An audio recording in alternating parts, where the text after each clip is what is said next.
It was the longest and most merciless struggle of the Second World War.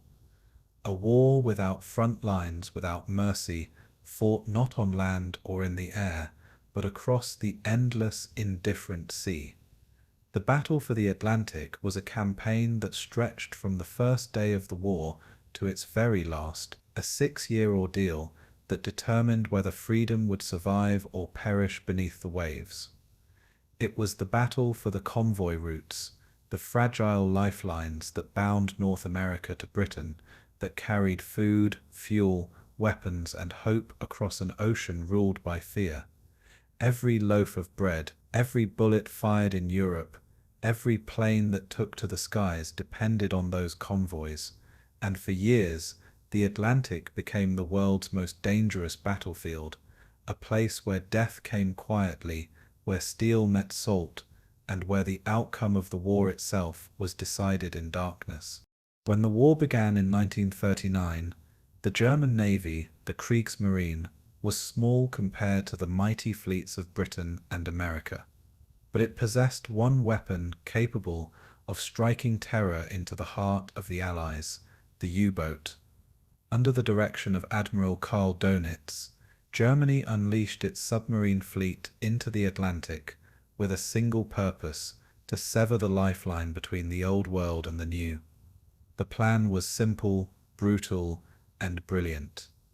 Instead of confronting the Royal Navy head-on, Dönitz's U-boats would hunt the convoys that carried supplies from North America to Britain, sinking merchant ships faster than they could be replaced. It was a war of attrition, fought in silence beneath the waves, and in those early years the hunters reigned supreme. The Atlantic, vast and unguarded, became their domain. The convoys were lifelines, lines of steel that stretched from Halifax to Liverpool, from New York to the Clyde. Each ship carried the materials of survival: grain, oil, ammunition, tanks, and the men to use them. But they were slow, and the ocean was vast. At night, beneath a full moon, they were easy prey. German U-boats operated in packs, Rudel tactic, or wolf pack tactics, coordinating attacks through encrypted radio messages and converging like predators on the scent of blood. One U-boat would shadow a convoy in silence, reporting its position, while others closed in from all sides. Then, under the cover of darkness, the ocean erupted, torpedoes streaked through the black water, ships burst into flame, and sailors leapt into the freezing sea. By morning, the Atlantic was littered with wreckage, drifting lifeboats, oil slicks, and silence. For the men who sailed those convoys, the war was relentless. They faced storms that shattered decks, nights where ice froze their beards to their collars, and the constant, unseen threat of death. They could not see their enemies, only the sudden bloom of fire when a ship disappeared into the deep. The merchant sailors, often young, unarmed, and untrained, became the unsung heroes of the war. Without them, no army could fight, no nation could stand, yet their sacrifice came quietly, far from the glory of headlines or medals. Each voyage was a gamble, and each successful crossing a victory, written in endurance. But the Allies did not remain helpless for long. Technology, intelligence, and sheer determination began to shift the balance. The code breakers at Bletchley Park cracked the enigma, the secret cipher that coordinated U-boat operations. Long-range patrol aircraft began to close the Atlantic gap, hunting submarines in the mid-ocean, where before no air cover had reached. Escort carriers, radar, sonar, and depth charges turned the tide. For every ship lost, more U-boats were hunted down, forced to dive deep and flee. The hunters became the hunted, the wolves drowned in their own domain. By 1943, the tide had turned, but at a terrible cost. Tens of thousands of sailors, German and Allied alike, had vanished beneath the sea. their bodies entombed in steel far below the waves. Still, the battle raged on. Even as the war shifted toward Normandy and beyond, the Atlantic remained a killing ground. The convoys never stopped. Each crossing carried with it the weight of nations, the survival of millions. By the end of the war, over 3,500 merchant ships had been sunk, along with 175 Allied warships. The Germans lost over 780 U-boats, nearly three-quarters of their entire fleet. It was victory born of attrition, fought mile by mile, life by life, across the coldest waters on Earth. The battle for the Atlantic had no single moment of triumph, no dramatic ending, only the quiet realization that, at last, the lifeline had held. The outcome of the Second World War depended on that lifeline. Without the convoys, Britain would have starved, the Soviet Union would have been isolated, and the D-Day invasion would never have come. The Atlantic was not just a sea, it was the artery of the free world.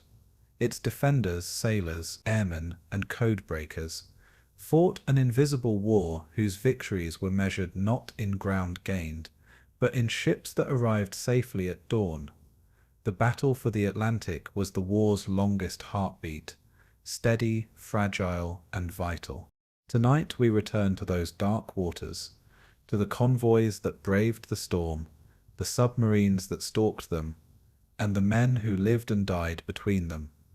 This is the entire story of the battle for the Atlantic convoy routes, the struggle that decided the fate of oceans, empires, and civilization itself. Before we begin, tell me, where in the world are you tuning in from, and what time is it for you tonight? The Atlantic Ocean stretches wider than imagination, its surface a shifting mirror of wind, cloud, and tide. To those who crossed it, it seemed endless, a living force that swallowed sound and time itself. Long before war reached its waters, sailors whispered of its moods, from gentle swells to sudden storms. Its horizons promised both safety and danger, for beyond the line of sight lay routes that bound continents together. Britain, an island nation, had always looked outward across these waters, for her lifeblood arrived in the holds of ships. Grain, oil, iron, and soldiers moved across the sea, flowing like unseen veins that sustained the heart of the nation. Without them, factories would fall silent, families would go hungry, and armies would stand still.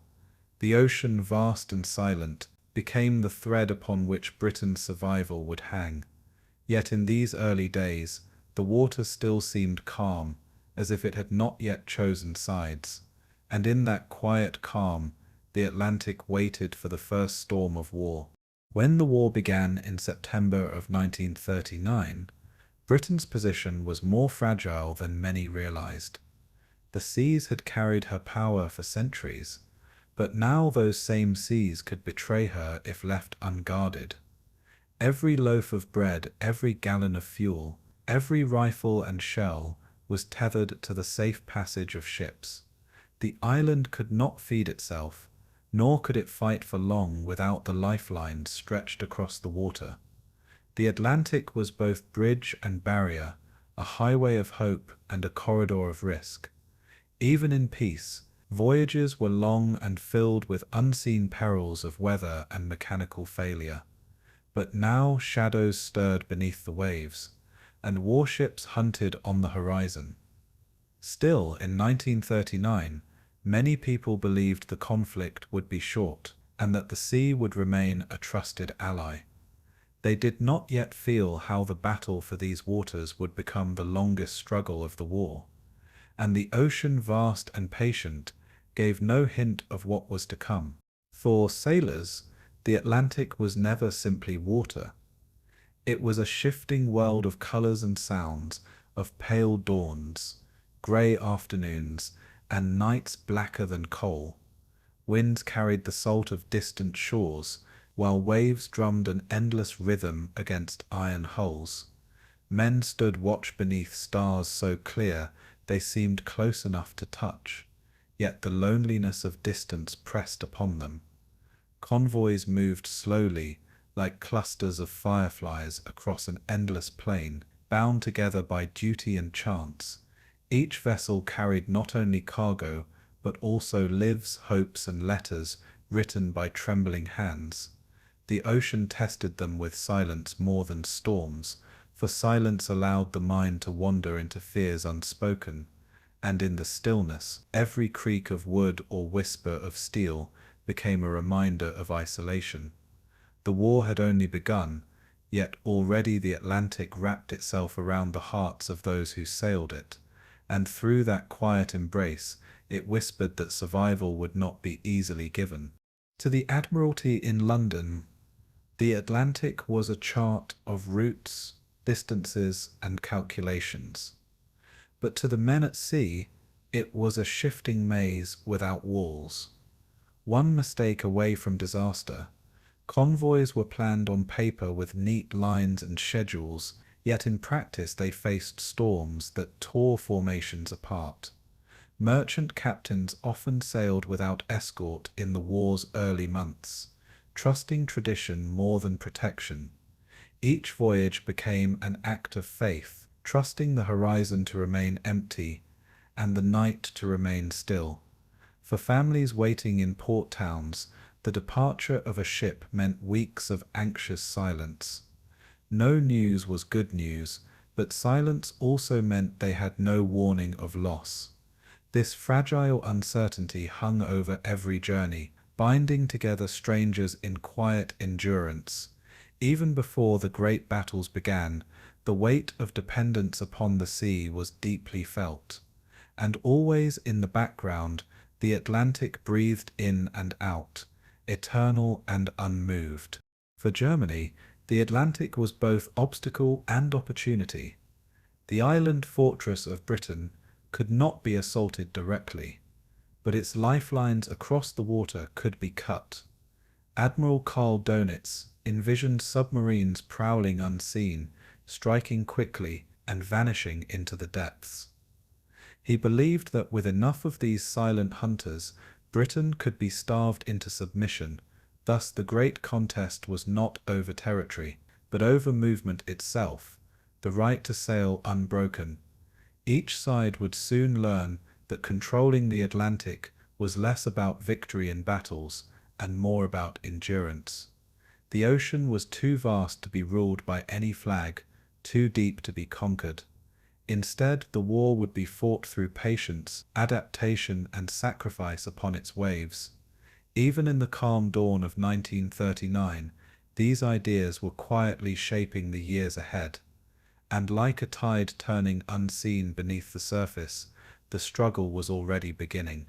For ordinary citizens, the Atlantic was invisible, yet ever present. The bread on the table, the coal in the fireplace, the warmth of light in a darkened home, all came from across the sea. Few thought about the journey of those supplies, yet everyone depended on them without pause. When ships vanished, shortages began to ripple inland, first small, then severe.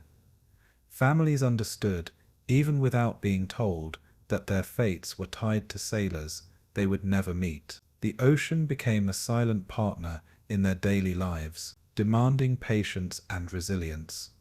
War was not yet fully felt on the home front, but the first hints came with missing goods and delayed letters. It was in these gaps of absence that the Atlantic revealed its quiet power. For an island at war, the ocean was both gift and threat, blessing and burden. And soon that truth would no longer be hidden from anyone. The early months of the war carried a strange stillness, sometimes called the Funny War. On land, little happened, and many believed the conflict might remain limited. But at sea, the first losses began to tell a different story. Merchantmen disappeared into silence, torpedoed in darkness or broken by mines drifting unseen. The reports were brief, the details scarce, but the message was clear enough. The ocean had turned from neutral space into contested ground. Every voyage became part of a larger struggle, whether the crew understood it or not. In small harbors, the absence of returning ships spoke more loudly than official communiques. Quietly, the sense of danger began to seep into daily thought, shaping the mood of the nation. And beneath it all, the Atlantic carried on, unmoved by the human stories unfolding upon it. The stage was set, though few yet realized the depth of the contest ahead.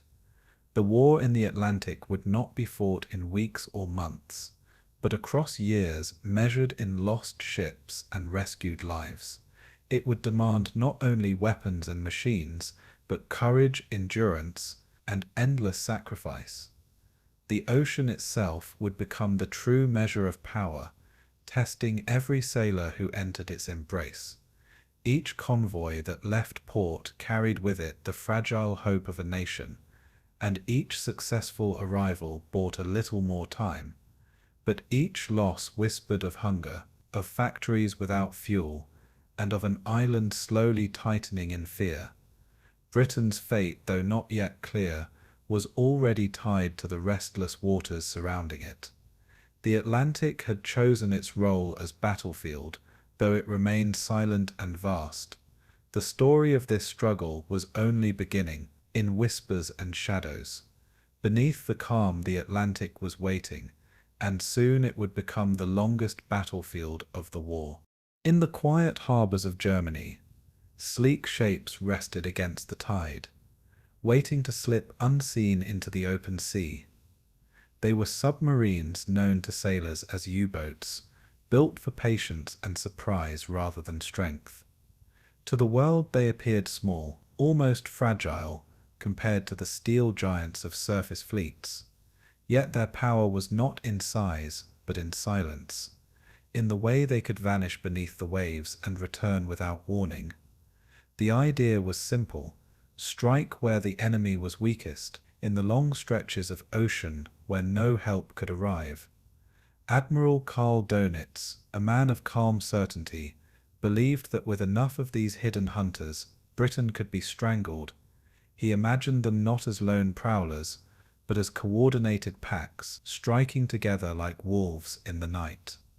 This vision, born from study and long reflection, would soon become reality on the restless Atlantic.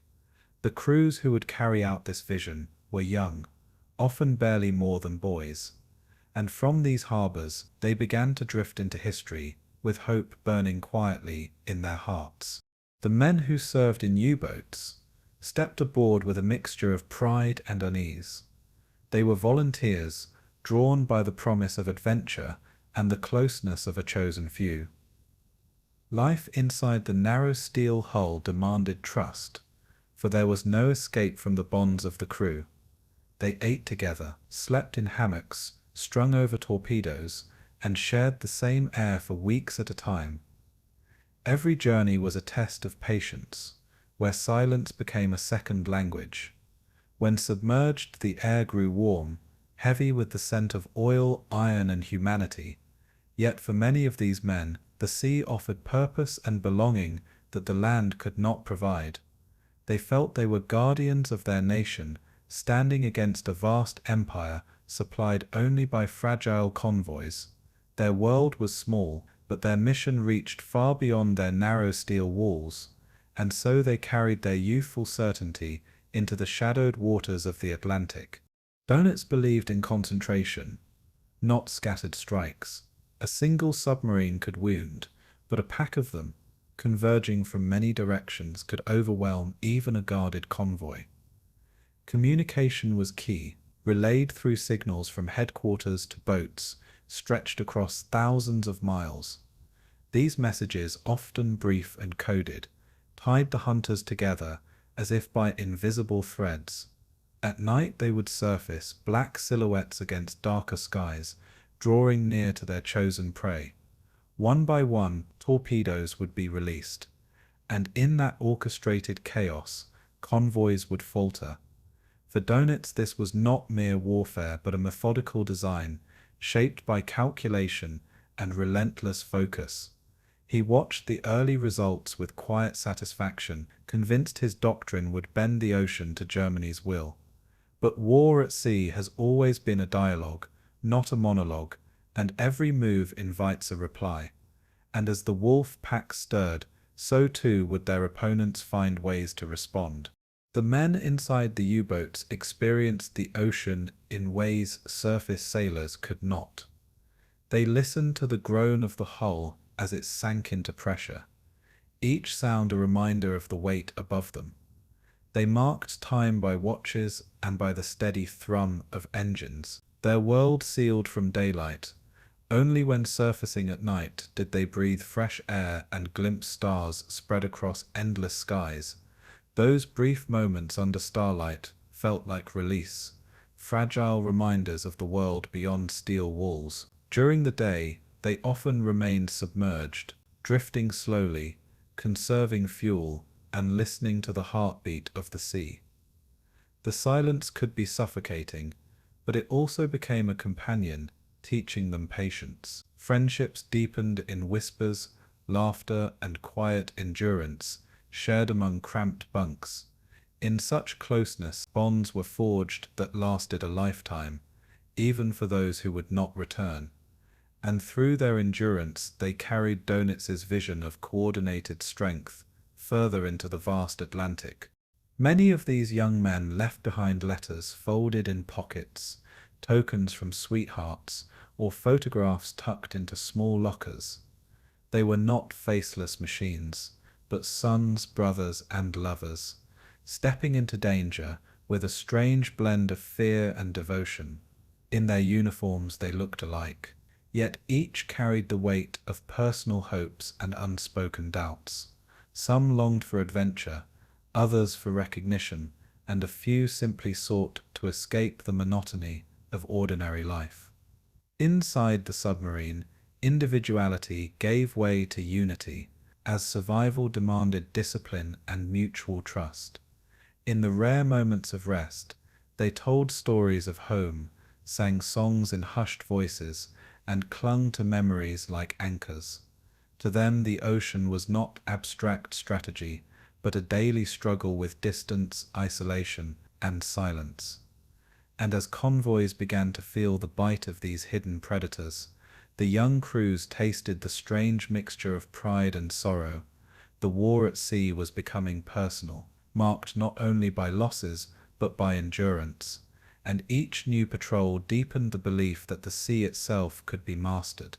The early successes of the U-boats seemed to confirm Donitz's vision. Merchant ships fell in growing numbers, their absence slowly noticed in Britain's harbours and markets. Each sinking carried a weight far beyond its tonnage, for every vessel lost meant food, oil, or weapons delayed. German reports spoke with confidence, seeing in the statistics the first cracks in Britain's defences. The crews believed they were turning the tide of history, striking from below with silent precision. Yet in the vastness of the Atlantic, each victory felt both powerful and strangely small. The sea remained endless, its horizons stretching further than even the most daring plans. It gave victories, but it also consumed them, leaving no trace but oil on the water and empty places in the night. In their rising confidence, the hunters overlooked the ocean's deeper truth, that no strategy can tame its boundless expanse. And in this vast expanse, the seeds of future resistance were already stirring. The Allies watched these attacks with growing unease, but also with determination. Losses were severe, yet every loss carried lessons that would shape responses yet to come. The convoy system, once doubted, began to feel less like hesitation and more like necessity. Ships sailing alone became easy prey, but together they might stand a chance of survival. While escorts were still too few and technology still limited, the will to resist was already forming. Across the water, signals intelligence began to listen. searching for patterns in the hunter's moves. Each intercepted message offered a fragment of understanding, a thread in the larger weave of battle. Though the wolf packs were rising, so too was the quiet resolve to outlast them. The ocean was becoming a test of endurance between hunters and hunted, patience against patience, and in that endurance, the first subtle turning points would soon appear. For the moment, though, Donitz and his men believed the future belonged to them. The sea seemed open, the convoys vulnerable, and the balance tilted toward the silent hunters. They did not yet see how quickly the ocean could shift, how swiftly technology and persistence could redraw the battle. In their minds, the Atlantic had become a hunting ground, a place where submarines ruled the night. The young men returned to port with pride, welcomed as heroes, certain of their role in shaping victory. Their commanders spoke of strategy fulfilled, of theories proven in fire and salt water.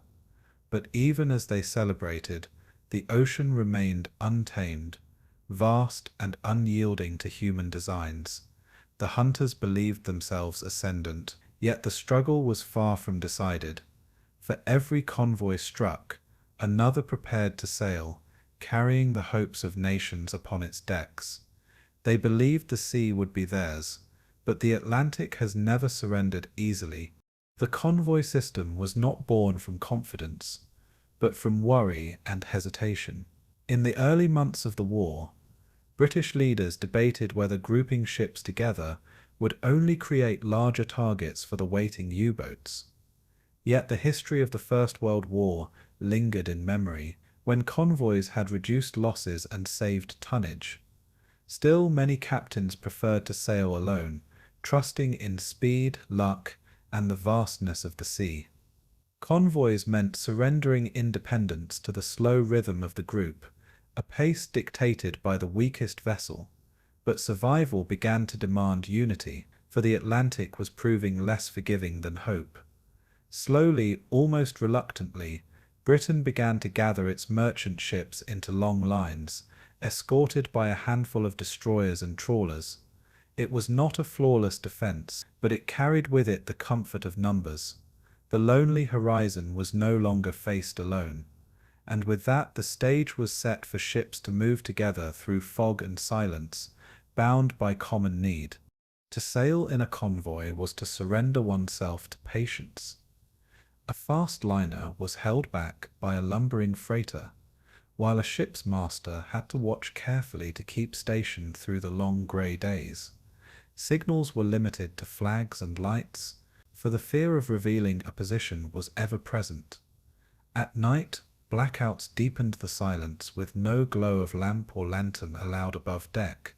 The mist, already thick, became a shroud of secrecy, as if the ocean itself sought to hide them. Men walked the decks in heavy coats, staring into the dim horizon, where the faint outline of a companion ship drifted in and out of sight. There was comfort in seeing another vessel hold its line, though anxiety never drifted far. Convoys were made not only of steel and cargo, but also of trust between strangers who had never spoken. Each voyage carried a quiet tension, like the holding of breath before an uncertain step, and always they knew something unseen might already be following them through the deep. The organization of these convoys was itself an immense task. Gathering ships from distant ports required coordination across oceans, with schedules often thrown off by weather or delays in loading. Merchant captains received orders at short notice, summoned to form up at rendezvous points along the coast. Their escort commanders would take charge, arranging lines, spacing, and speed. In the grey light of dawn, long columns stretched across the water, looking fragile against the vast expanse.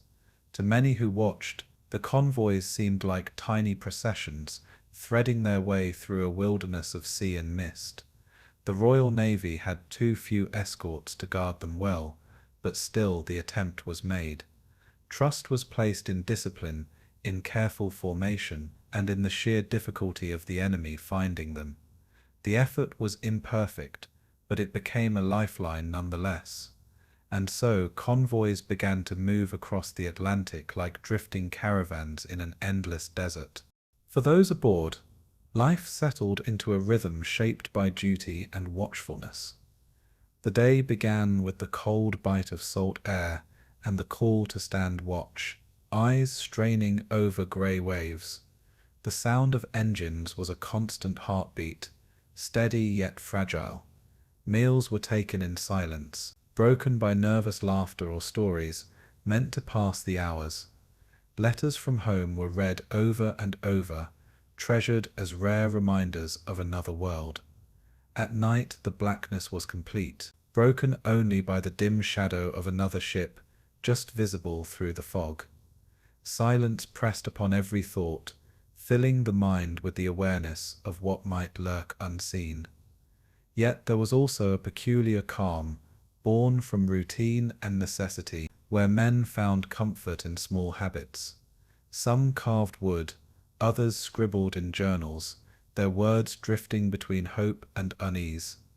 Every day carried them closer to safety, but also deeper into danger. And so the convoy life became both a prison and a shield, holding its mysteries close. The escorts lived another rhythm, one of constant vigilance. Their duty was to shield the convoy, even when resources were thin and equipment outdated. Young officers learned quickly, scanning the seas for the faintest ripple that might betray a periscope. The destroyers were small, agile, and often battered by waves. But their crews carried the weight of the merchantmen behind them. Depth charges were prepared, though often there were too few to waste. The escorts felt like shepherds in a vast pasture, unable to see the wolves, yet knowing they were near. Their task was never to destroy the threat completely, but to drive it off to buy time to let the convoy slip past unseen. It was a wearying burden, borne on too little sleep and endless scanning of the horizon. Yet they knew that without their presence, the convoy would be scattered and easy prey. And so they pressed on, holding formation like quiet guardians in the mist. The fog itself became both ally and enemy. It cloaked the convoys from the distant eyes of U-boats, making detection difficult across wide distances. Yet it also blinded the escorts, who struggled to keep station and lost sight of their charges. More than once ships collided in the greyness, steel striking steel with sudden violence in the silence of night. The mist could bring concealment but also confusion, leaving men disoriented in their bearings. For the U-boat commanders it meant risk as well, for they too could stumble into an enemy unaware. In this way, the ocean itself played its own game, choosing when to hide and when to reveal. To those who sailed it, the mist became a living presence, unpredictable and unyielding. Many remembered those crossings, not by dates or cargo, but by the feel of damp air clinging to the skin and the muffled sound of waves in fog. It was a world apart, where time seemed to slow into silence, and always the unknown waited beyond that shifting curtain. Even in these early days, the convoy system revealed its fragile strength. Losses still came, sometimes sudden and heavy, but the gathered ships survived in greater numbers than those who sailed alone. Statistics began to tilt in favor of protection, though the human cost remained high. The merchant navy, largely forgotten by the world, bore the weight of sacrifice without glory. These were not soldiers in uniform, but ordinary men keeping lifelines alive. Each voyage carried wheat, fuel, and weapons, the hidden bones of survival for an island nation. Without them, the war could not be fought, much less won. Britain came to understand this truth slowly but deeply, as convoy after convoy traced the same weary paths across the Atlantic. The system was far from perfect, but it was a beginning, and it gave shape to endurance. And endurance was the one thing Britain could not afford to lose. Yet for all the protection and organization, Unease never left the sailors. They knew the ocean was vast, but they also knew they were being watched. Somewhere beyond the horizon, silent hunters lingered, waiting for the right moment to strike. The mist hid their presence, but it could not remove the fear. Convoys gave structure, gave hope, but they could not erase the sense that the balance was delicate. Every crossing felt like a wager, a gamble made with cargo, ships, and lives. Those who survived one voyage knew another would come soon, and the cycle would begin again. With each departure, prayers were whispered, not always spoken aloud, but felt in the quiet hearts of those aboard, and with every return relief was muted, knowing others had not been so fortunate. The mist concealed them, but it also concealed what hunted them. The first strikes of the U-boats came quietly, almost like whispers on the water. In 1939 and 1940, ships vanished into the sea with frightening suddenness, their last messages cut short by silence. Sailors spoke of the dread of unseen torpedoes, sliding through the waves like shadows. The explosions came without warning, sometimes under starlight, sometimes in the grey light of dawn. Fires flickered across the horizon, yet they burned in eerie quiet far from any shore. Civilians aboard merchant ships, untrained for war, suddenly found themselves facing its cold reach. Many were fishermen, traders, or simple hands caught in a struggle that seemed larger than life. The ocean, once familiar, had become uncertain and strange, a place where every wave might hide a predator. Each sinking was not just a loss of steel and cargo, but of trust in the sea itself. And so the war at sea deepened, with dread slowly seeping into every crossing. The German U-boats, under Admiral Dönitz, proved swift and cunning in these opening months. Their strategy was simple yet effective: strike quickly, vanish, and leave behind confusion. To the young crews, each success was celebrated with quiet satisfaction, as if they were fulfilling a great purpose. Yet they too felt the weight of the ocean pressing in, reminding them of their fragility in the depths. Life inside a U-boat was cramped, filled with the constant hum of machinery and the closeness of too many men. The smell of oil and damp metal lingered, mingling with the ever-present awareness that one mistake could be final. For many, it was not hatred that drove them, but duty and the belief that their actions might turn the tide of the war. Dönitz's wolf pack concept was not yet fully realized, but the seeds were being sown in each strike.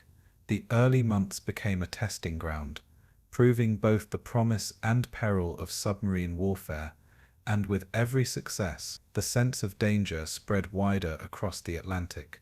The merchant ships, for their part, were unprepared for such an onslaught. Crews carried no armor, little training, and only a few outdated weapons. They relied on their engines, their charts, and a measure of faith to see them through the passages. When attacks came, they were sudden, leaving little time for action. Some lifeboats were launched in haste, drifting alone in cold waters. Survivors spoke of long hours waiting, listening to waves and hoping for rescue. Others never had the chance to speak at all, their stories swallowed by the sea. The losses were not counted only in tonnage, but in lives far removed from the battlefields of Europe. For each civilian lost, the line between soldier and non-combatant blurred further. And so the war at sea began to show its heavy cost, reaching into homes that had never seen the front. There was something haunting about the silence that followed these sinkings. Fires might flicker on the horizon, but often there was nothing, no signal, no wreckage, only the vast emptiness of water. For families waiting at home, news arrived slowly, if at all, often reduced to a line in a report. Missing at sea.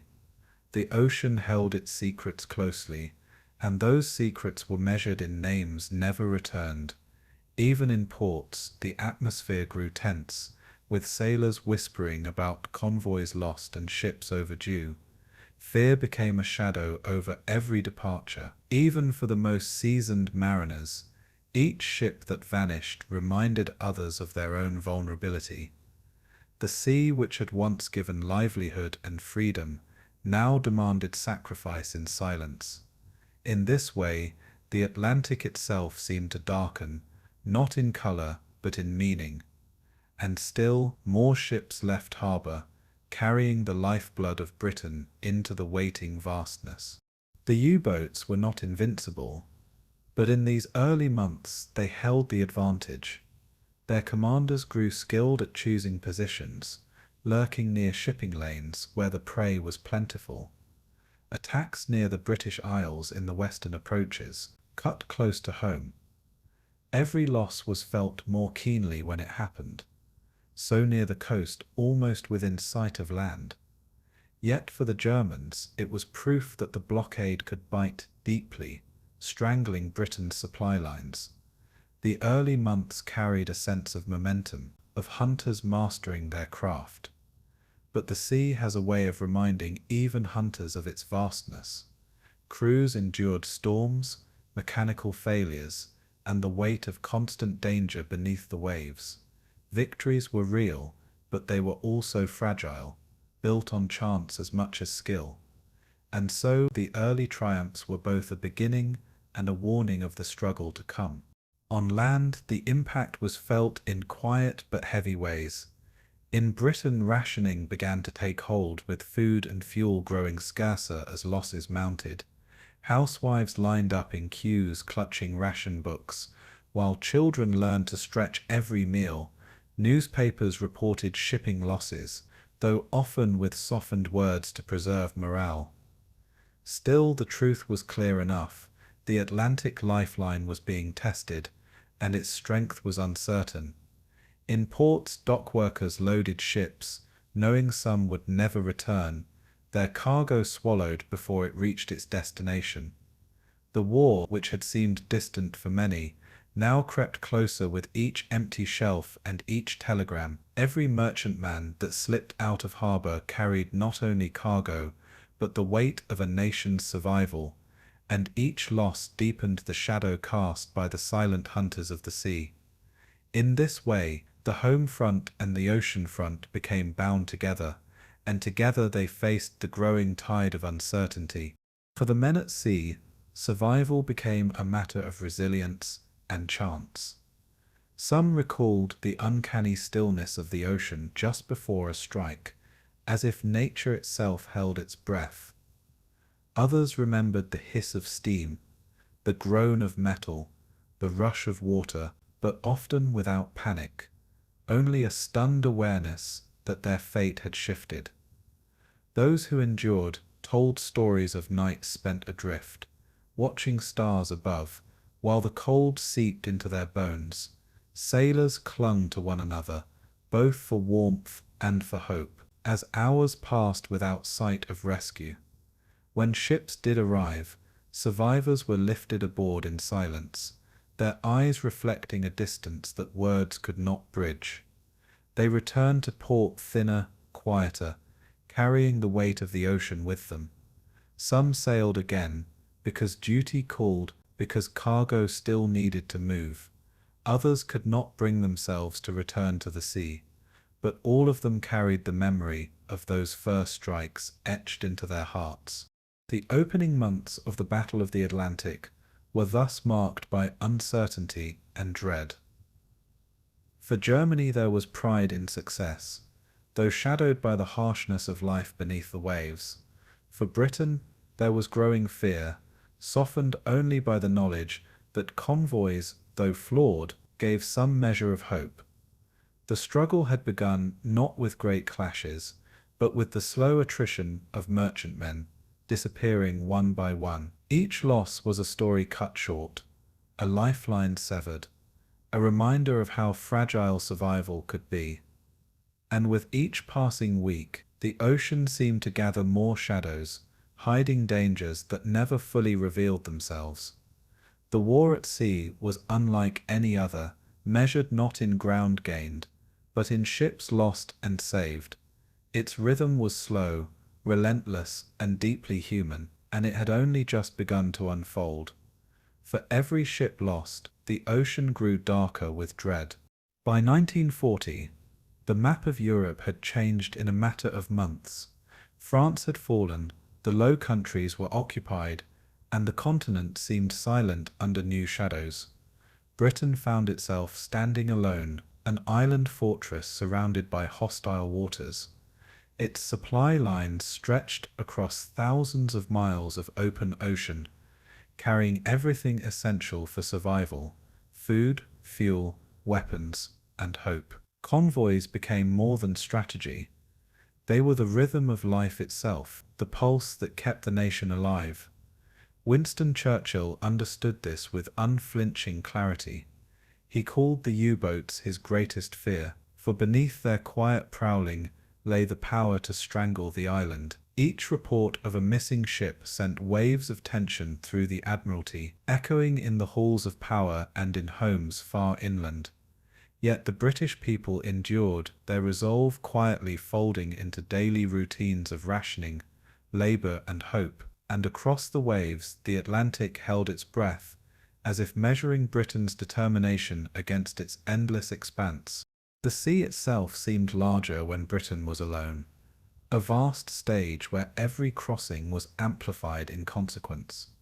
Merchant ships carried the weight of a nation, their decks lined with men who were both sailors and civilians, guardians of fragile lifelines.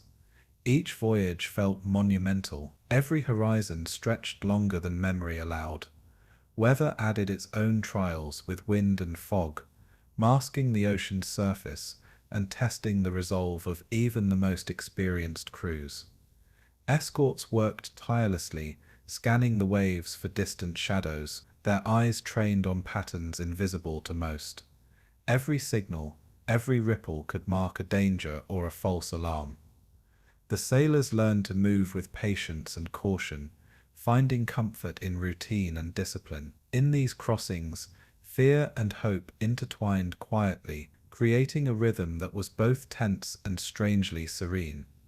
The sea demanded attention, yet also offered a kind of meditation in its vastness, and the horizon, distant and unwavering, became a silent witness to Britain's endurance. For those ashore, the isolation of Britain was both frightening and defining. Factories worked night and day to produce ships, engines, and munitions, knowing that every completed item might be lost at sea before reaching its destination. Families depended on deliveries that could vanish without warning, and children learned to grow with absence as a companion. Newspapers reported tonnage lost, though the numbers felt abstract compared to the human stories carried on every vessel. Yet there was also pride, quiet and enduring, in knowing that the island remained unconquered, that life persisted despite fear. Each convoy that sailed successfully reinforced the sense of continuity, a heartbeat in a world grown uncertain. Citizens, though removed from the front, felt the Atlantic's influence on every household. The rhythm of supply became the rhythm of life, echoing in kitchens, workshops, and offices. And each safe arrival, though muted in fanfare, was a victory that carried hope across the island. Across the waves, Britain's survival now beat in rhythm with her convoys. The U-boat threat loomed larger than ever, pressing on every calculation of the Admiralty. Dönitz and his commanders refined their wolf-pack tactics, sending submarines in coordinated strikes designed to overwhelm escorts. Each convoy became a moving chessboard, where every ship's position was a piece vulnerable to capture.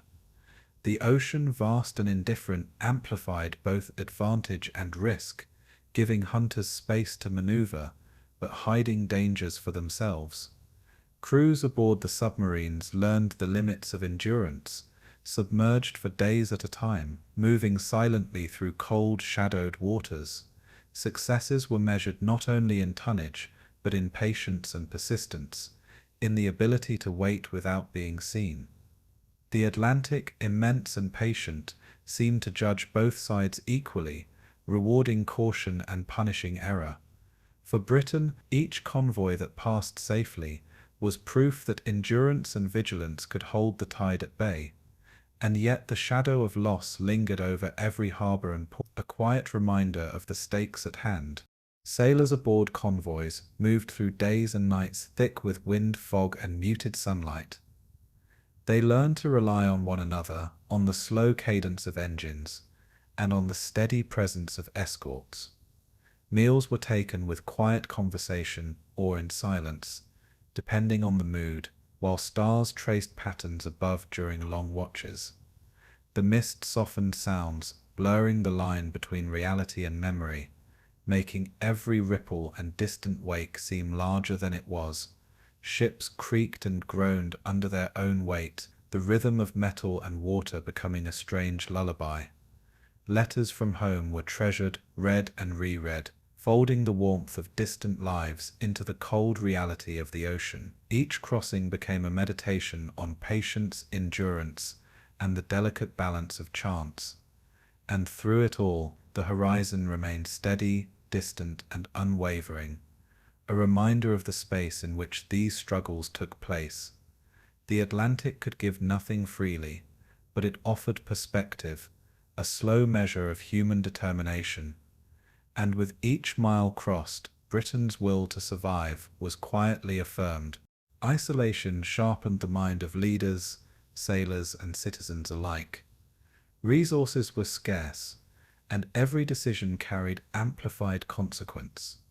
Convoy planning was meticulous, yet uncertainty was never fully removed, for the ocean remained vast and unknowable. Sailors spoke of the strange calm before storms, of nights when silence felt almost alive. Every patrol, every watch demanded focus, endurance, and faith in the unseen. The U-boats prowled farther, learning the patterns of convoys and seeking weaknesses in formation. Britain's response was cautious but steady, guided by both calculation and intuition. In this tense rhythm, lessons were learned slowly, sometimes painfully, and the art of survival became a shared knowledge. The human element, resilience, trust, and patience, proved as critical as steel and engines. And across the waves, the island held firm, each crossing a testament to determination. Churchill's speeches and reflections carried a quiet urgency, a recognition of how fragile isolation had made Britain. He knew that no fortress could replace the lifelines crossing the ocean. No army could substitute for the flow of goods. His words carried the weight of understanding, tempered by hope, and they reached sailors and citizens alike. Plans were drawn for every eventuality, yet none could fully control the vastness of the sea. Convoys were the artery through which the island's survival flowed, fragile yet vital. Every convoy that sailed successfully brought relief, even as losses reminded all that vigilance was unending. For those on the water, each wave became a lesson in humility, endurance, and attention. And in the quiet of the Atlantic night, the pulse of Britain could be measured in the steady movement of ships. The ocean itself seemed to respond, vast and patient, carrying both fear and hope across its surface. And for now, the island's courage and the convoy's persistence kept the heart of a nation beating. The crisis of 1940-41 revealed the delicate balance between hope and despair. Every storm, every fog bank, every distant ripple became part of the rhythm that sustained life. Britain faced isolation, yet the convoy system gave it a lifeline, small but essential. Sailors endured long watches, mist-filled horizons, and constant awareness of unseen threats. Escorts pressed their duty tirelessly, guiding merchantmen with quiet skill and vigilance. The Atlantic, immense and indifferent, became a measure of resilience for both sides. Supplies reached the island in enough quantity to maintain not only survival, but the quiet promise of continuity. And as the ocean carried each convoy forward, Britain learned that endurance, above all, was its strongest defense. Across the waves, Britain's survival now beat in rhythm with her convoys. The first wolf packs moved through the Atlantic under the cover of night, shadows in the endless expanse of water. Groups of U-boats coordinated over vast distances, each boat listening and signaling, converging silently on the same target. Merchant ships, already tense from weeks at sea, sensed only a shift in the wind, a ripple in the waves, a horizon that seemed too still. The crews had learned to trust routine, yet this quiet brought a new uncertainty, as if the ocean itself held its breath. Fires in the distance glimmered faintly, reflecting on water that was otherwise dark and infinite.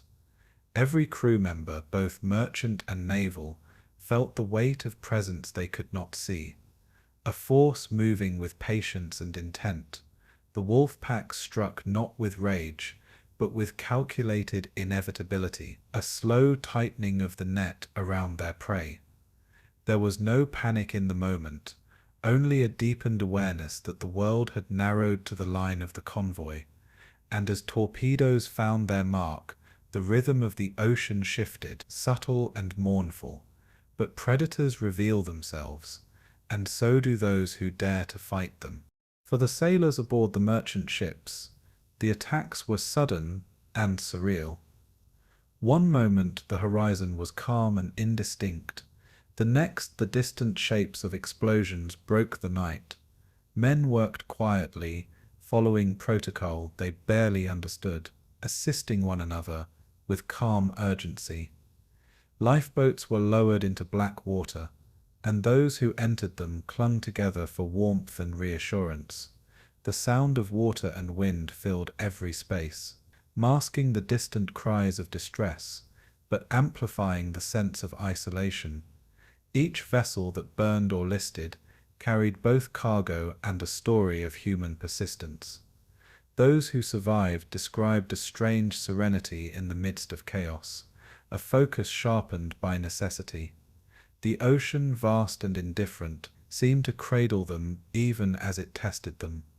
Silence followed the flash and smoke, leaving only drifting wreckage and the low sigh of waves. And in that silence, crews learned the first lesson of endurance in a world of predators.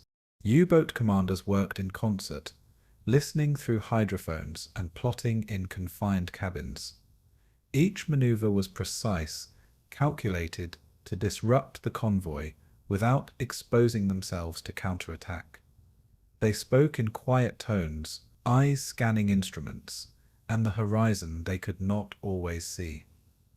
Coordination depended on patience as much as skill, for hours could pass before the perfect opportunity arrived. The night cloaked their movements, giving them advantage and concealing their presence. Yet the ocean reminded them that it was larger than any strategy, responding in swells, currents, and distant echoes. Each strike required calm judgment and a respect for the unpredictable weight of the sea. Young men inside these steel hulls carried responsibility far beyond their years. Even in success, there was a quiet tension, for the line between hunter and hunted was thinner than ever, and the Atlantic, eternal and patient, held its secrets close. For the crews of the escorting warships, the night was measured in shadows and faint glimmers of light. Every ripple, every reflected glint, became a possible sign of danger. Their task was to protect, to guide, and to deter, often with limited resources. They pressed forward through waves and wind, maintaining position and vigilance with quiet determination. Exhaustion threatened, yet discipline held them steady, each man aware of the fragile balance between protection and loss. Communication flowed in soft tones, coded signals, and careful instructions, a constant hum of purpose. They knew that the wolf packs were not invincible, yet they were persistent, patient, and skilled. Each action could mean the difference between survival and disaster, between hope and despair. The night stretched on, infinite and reflective, carrying both fear and the measure of courage. And those who sailed these dark waters learned that endurance was a quiet form of heroism. The ocean itself became a participant in every encounter, shifting with mood and motion. Waves absorbed the fire and smoke, carrying echoes into distance. Wind and mist transformed the scene, softening the edges of loss, while highlighting the distance between safety and danger. Moonlight occasionally glimmered on metal and water, illuminating moments of fleeting clarity. Currents could guide or hinder, changing the path of both hunter and hunted in subtle ways. In these quiet movements, sailors felt the duality of the sea, a cradle and a test, a witness and a judge. Each crossing revealed the ocean's patience, its ability to wait while human struggles unfolded upon it. The water carried stories, both triumphant and sorrowful, that drifted beyond sight. Men learned to read these signs with careful attention, as much intuition as instruction, and in this constant dialogue, the Atlantic remained the ultimate arbiter of endurance.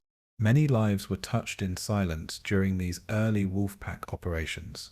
Civilians aboard merchant ships, often far from the reach of military training, faced a reality that demanded courage. Fear was tempered by cooperation, by the small acts of assistance passed quietly along decks. Shared hardship became a thread connecting strangers, linking them in ways that survived even after the sea released them. Those who endured spoke of nights under starlight, cold air pressing against wet clothing, and the vast emptiness surrounding them.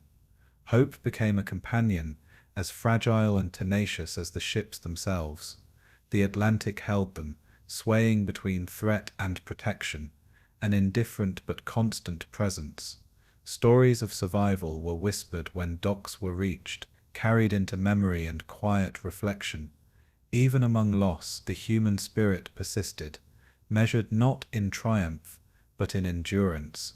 And as the horizon stretched, distant and unyielding, the battle for control continued to unfold. The wolf packs were not always victorious, and failure carried lessons as gently as success carried pride. Convoys adapted, escorts improved their coordination, and the rhythm of crossings began to reflect experience as much as chance. U-boat crews learned to navigate the vastness with patience, and merchantmen discovered strategies of endurance through repetition. Each encounter deepened knowledge of the Atlantic's moods, its hidden currents, and its capacity for both concealment and revelation. The sea remained impartial, offering no preference, granting neither mercy nor cruelty. Every night at sea was a negotiation between human intention and natural vastness. In this quiet contest, skill and patience often mattered more than strength or aggression. The rhythm of water, wind, and metal created a cadence that guided decisions and choices. Even in moments of perceived defeat, sailors and commanders alike absorbed lessons for future crossings, and with every passing night, the ocean demanded endurance above all else. By the end of these early campaigns, the wolf packs had carved a pattern across the Atlantic. Their presence was felt in ports, in reports, and in the quiet anxiety of families and crews. Each engagement left traces on memory in the lines of survivors and in the tone of command. Yet for all their success, the Atlantic remained unconquered, vast and patient. Battles were measured in endurance, in calm decision-making, and in the steady passage of ships and men. The human element, the courage, trust, and attention to small detail, proved decisive in ways that statistics could not capture. The night and sea carried both fear and respect, shaping the rhythm of every journey. And as convoys continued to move through shadowed waters, the struggle became a dialogue between hidden hunters and those who dared to protect. Both predator and guardian learned the lessons of distance, patience, and resilience.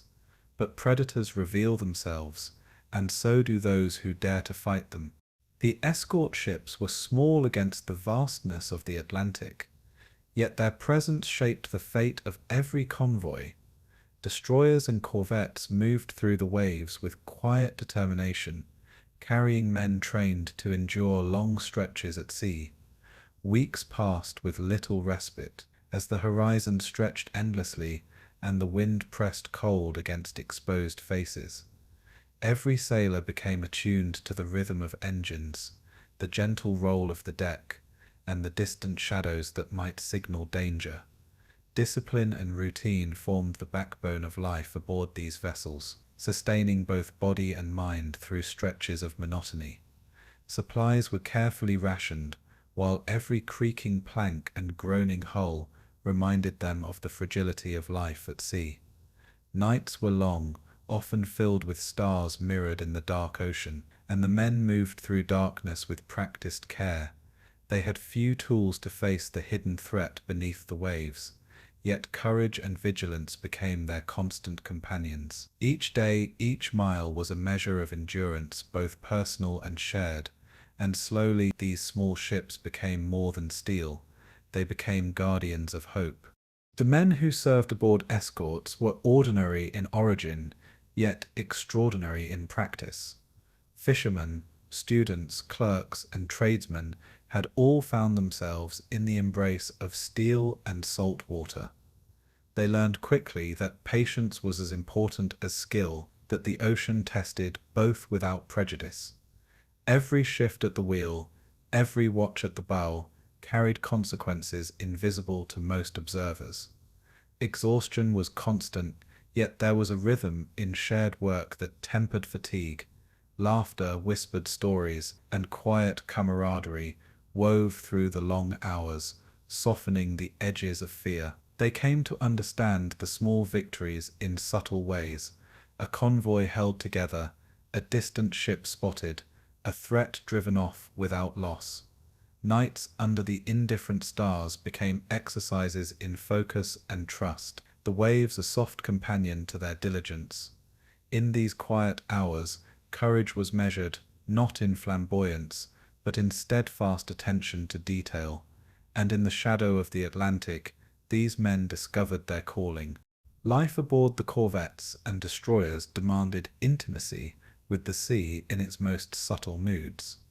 Each swell, each whisper of wind, carried meaning that could determine survival. Crews became keen listeners, attuned to the hum of engines, the faint creak of steel, and the distant resonance of waves against hull. Sleep was taken in shifts, dreams punctuated by the low thrum of the vessel, moving through darkness. Meal times were brief, eaten, with an understanding that every moment counted in vigilance. Rain and spray softened every sound, wrapping the crew in a gentle, persistent rhythm of the ocean. Even in these austere conditions, friendships deepened, formed through shared responsibility and the quiet understanding of risk. Each watch reinforced trust, as every sailor depended on the others to maintain formation and protect lives.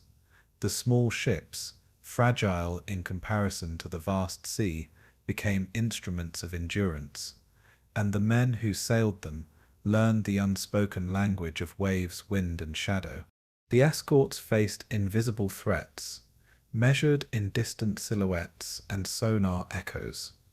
They learned to read the water as one might read a page, interpreting subtle ripples, faint wakes, and unusual patterns.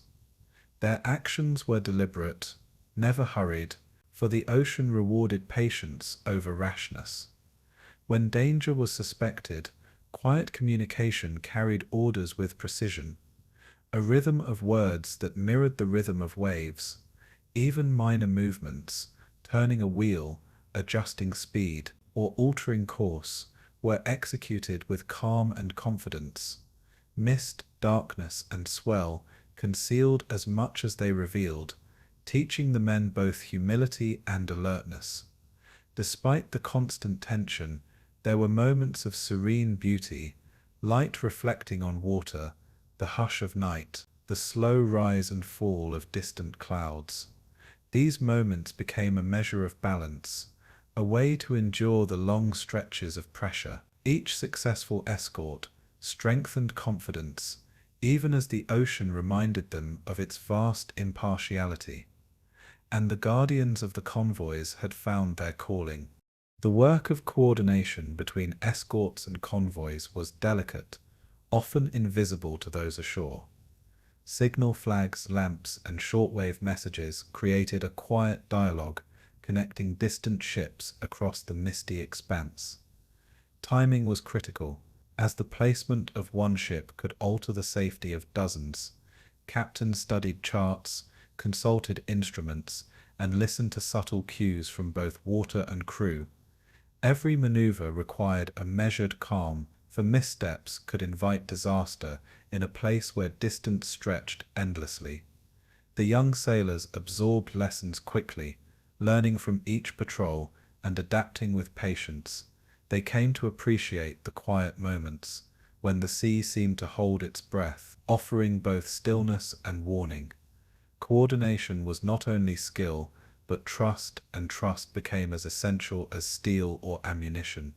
The Atlantic demanded this balance, a constant negotiation of movement, space, and awareness, and in that balance, the small ships found their strength. The ocean tested endurance in ways both visible and hidden. Storms and fog were companions to both challenge and reflection, shaping sailors' perception of risk. Waves could push and pull, sometimes threatening to dislodge careful positioning, while spray and salt softened all sounds into a gentle white noise. Crews learned to rely on rhythm, the hum of machinery, the movement of fellow sailors, the rise and fall of tides, to guide them through both dark nights and muted days. Observation became meditation, where each ripple or distant silhouette held layered meaning. Patience became a form of intimacy with the sea, a quiet dialogue between human intention and natural rhythm. And while danger was constant, it was softened by the understanding that careful attention and shared effort could hold it at bay. Each day was a lesson, each mile a meditation, each crossing a testament to persistence. In these lessons, the Atlantic became both teacher and test, and the men of the escort continued their vigil, steady and unwavering. Even amidst exhaustion, the courage of these sailors shaped the rhythm of the Atlantic crossings. They endured long watches, cold nights, and the occasional piercing alarm, all with steady hands and measured action. Stories of distant peril were softened in retelling, focused on lessons rather than horror. The small victories, the safe passage of a convoy, the detection of a shadow, the silent avoidance of disaster, were carried quietly in memory. Comradeship was both shield and anchor, a tether against the ocean's vastness. Sailors found solace in small routines, in shared meals, in whispered observations, and in moments of muted laughter. These habits created rhythm and order in a world otherwise dominated by uncertainty. The ships themselves became familiar companions, responding predictably to touch and skillful command. Every mile completed strengthened both confidence and quiet endurance, and the guardians of the convoys had found their calling. By the end of long patrols, the escorts and their crews had measured themselves against the Atlantic in its fullness. Each crossing brought fatigue, reflection, and quiet pride in duty fulfilled.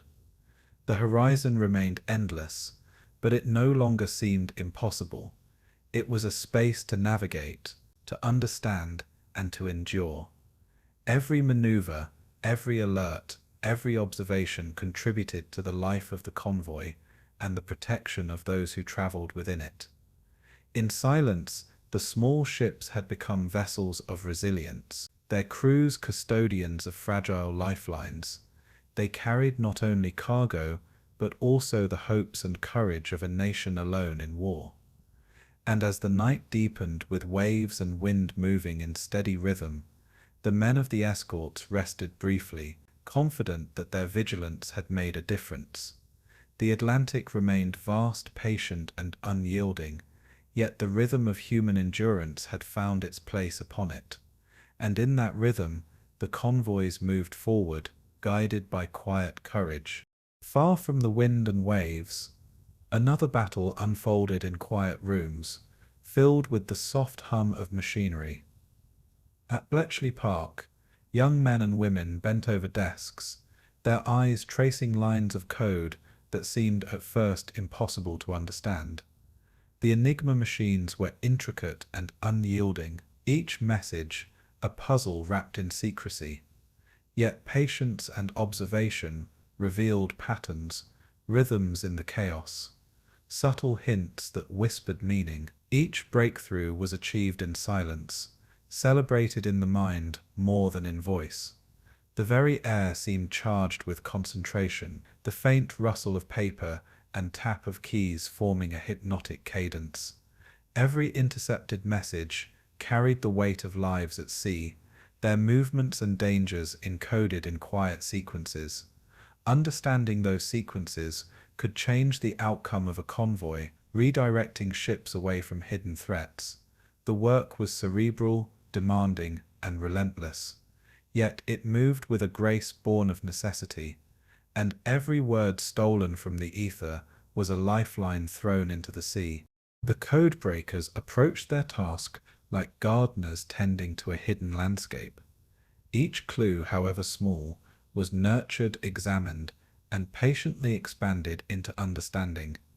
Machines whirred with the soft precision of clockwork, translating complexity into patterns humans could grasp. Operators worked in shifts, their attention stretched thin but steady, each realization a spark in the quiet. The young minds collaborated, sharing insights with soft voices and gentle gestures, learning from missteps as much as triumphs. Mistakes were corrected without blame, as if the process itself had a rhythm that demanded trust. Outside, the world continued its battles in silence, unaware of the invisible threads being pulled.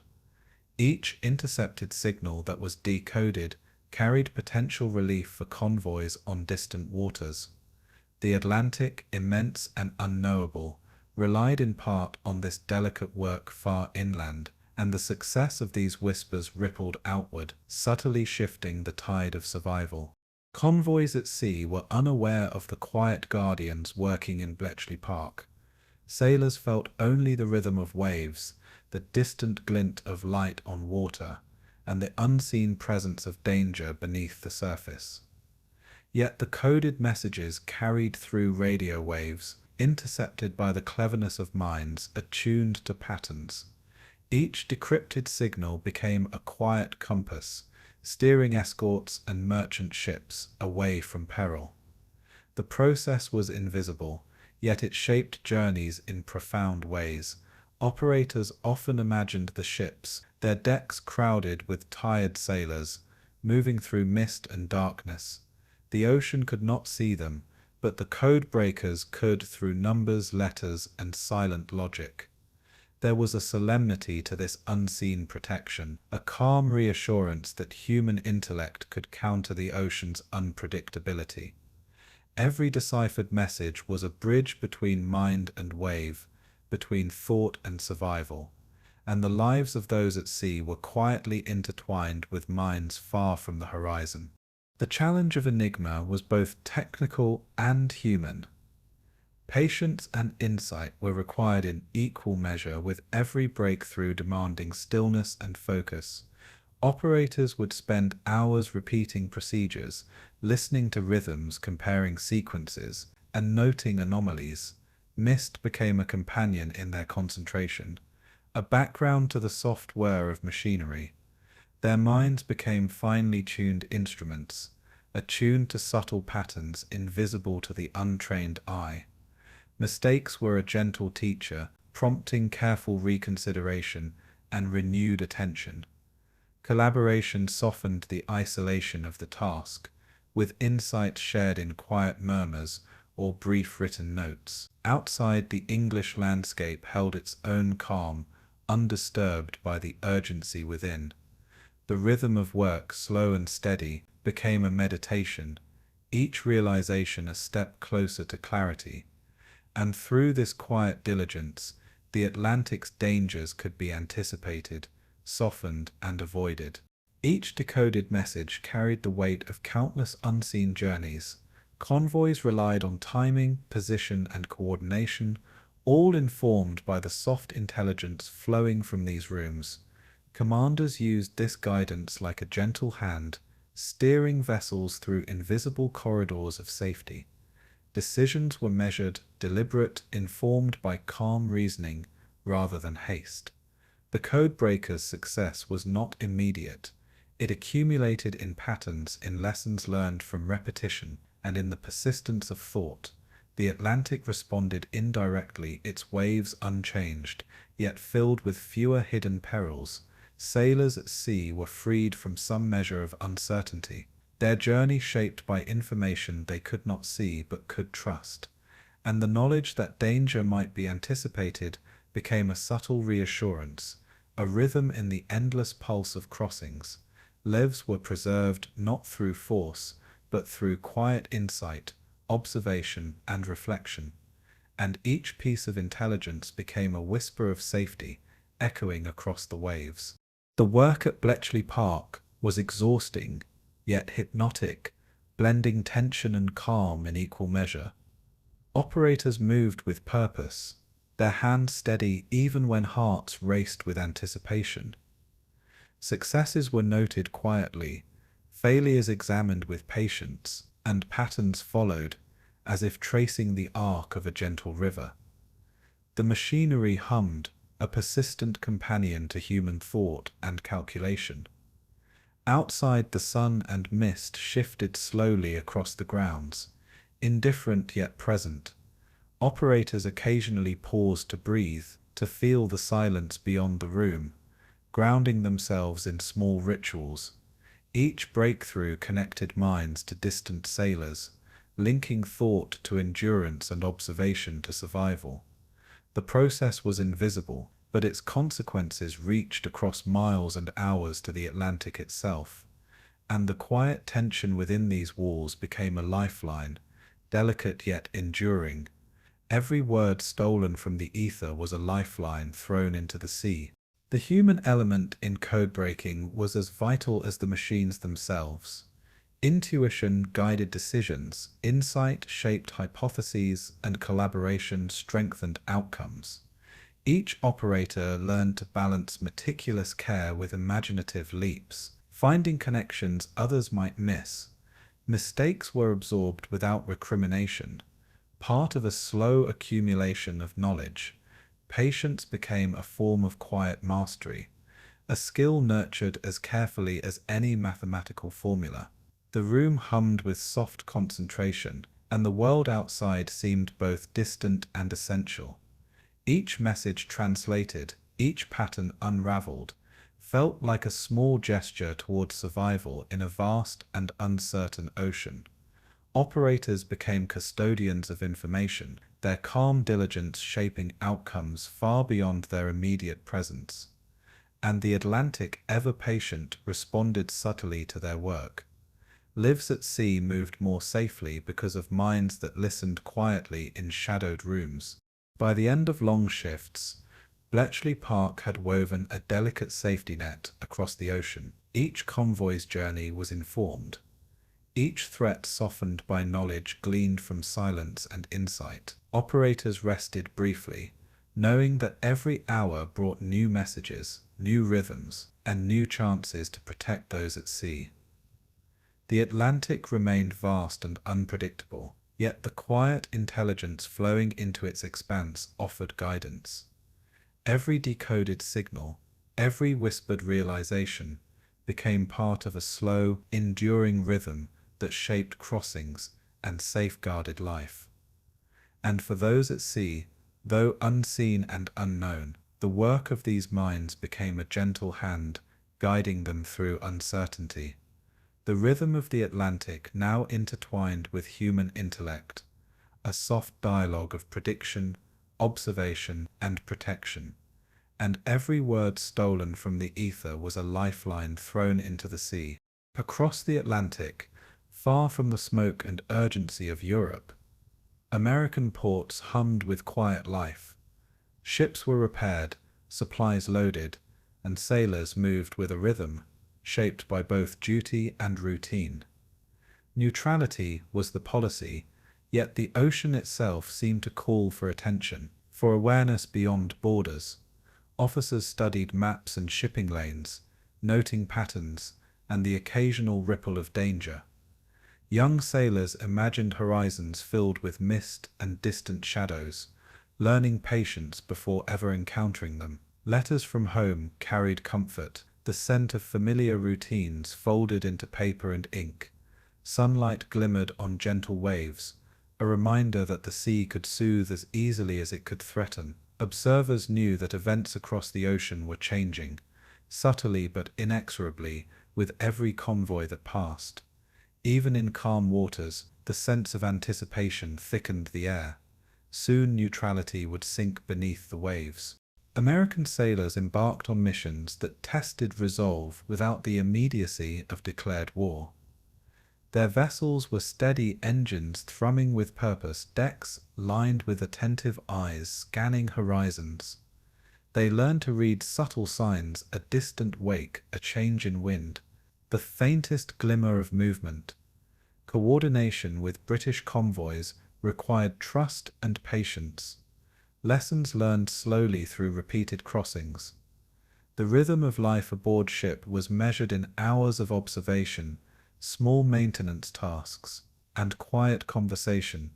Mist often softened the edges of the day, turning the ocean into a muted, reflective expanse. Meals were shared in silence or quiet camaraderie, a soft punctuation to long watches. Each crew member carried personal thoughts of home, mingled with the knowledge that their journey mattered beyond immediate perception. The Atlantic stretched endless and patient before them, indifferent yet attentive, and every mile brought the subtle pull of involvement closer to the currents of conflict. Officers balanced caution with vigilance, aware that neutrality did not equal immunity.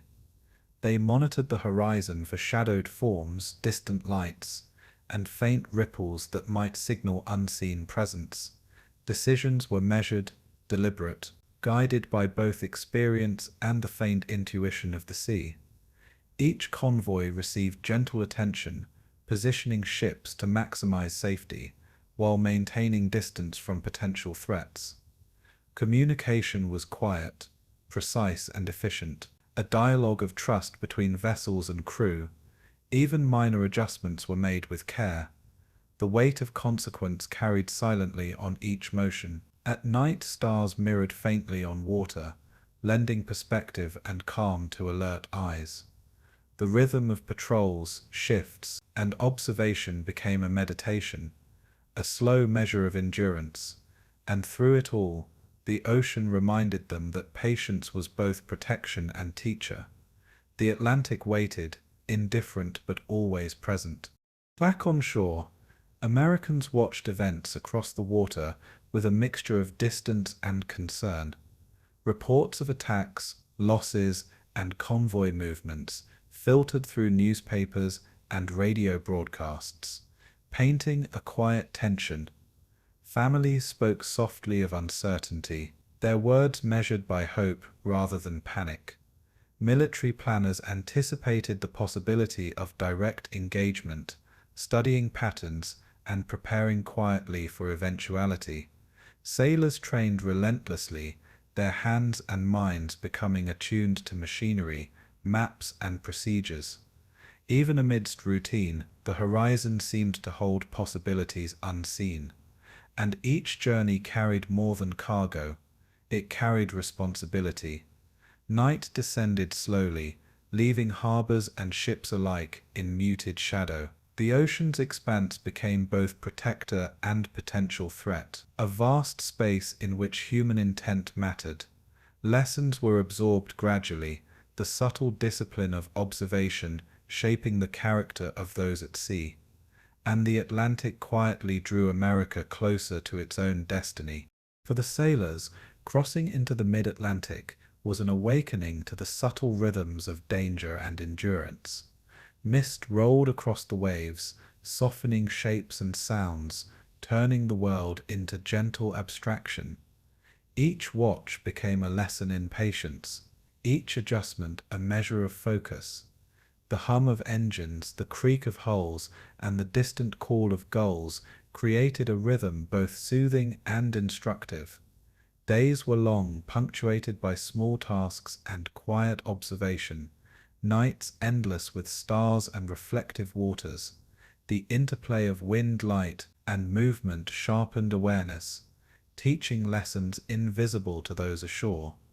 Crew members relied on one another in silent coordination, small gestures carrying great weight.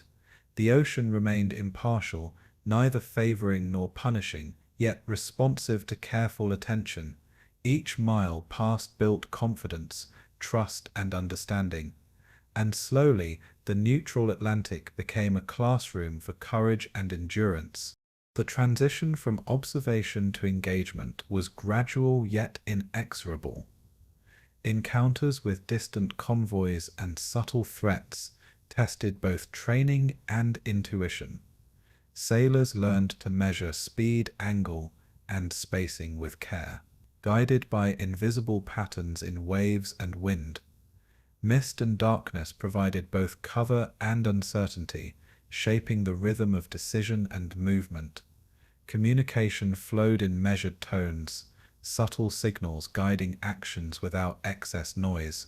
Even in moments of minor alert, the ocean held a quiet majesty, reflecting clouds, moonlight, and distant horizons. Lessons of patience, trust, and observation deepened with every crossing. Ships became extensions of both strategy and endurance, moving through a vast, calm yet alert expanse. And with each passing day, the subtle pull toward involvement in broader conflict became undeniable. Soon neutrality would sink beneath the waves. Families, friends, and distant communities remained tethered to the journeys across the water. Letters carried hope, encouragement, and the unspoken weight of understanding that every crossing mattered. Sailors cherished these connections, small anchors amid the endless swell of the Atlantic. Life aboard ship was quiet but exacting, a meditation of care, observation, and discipline.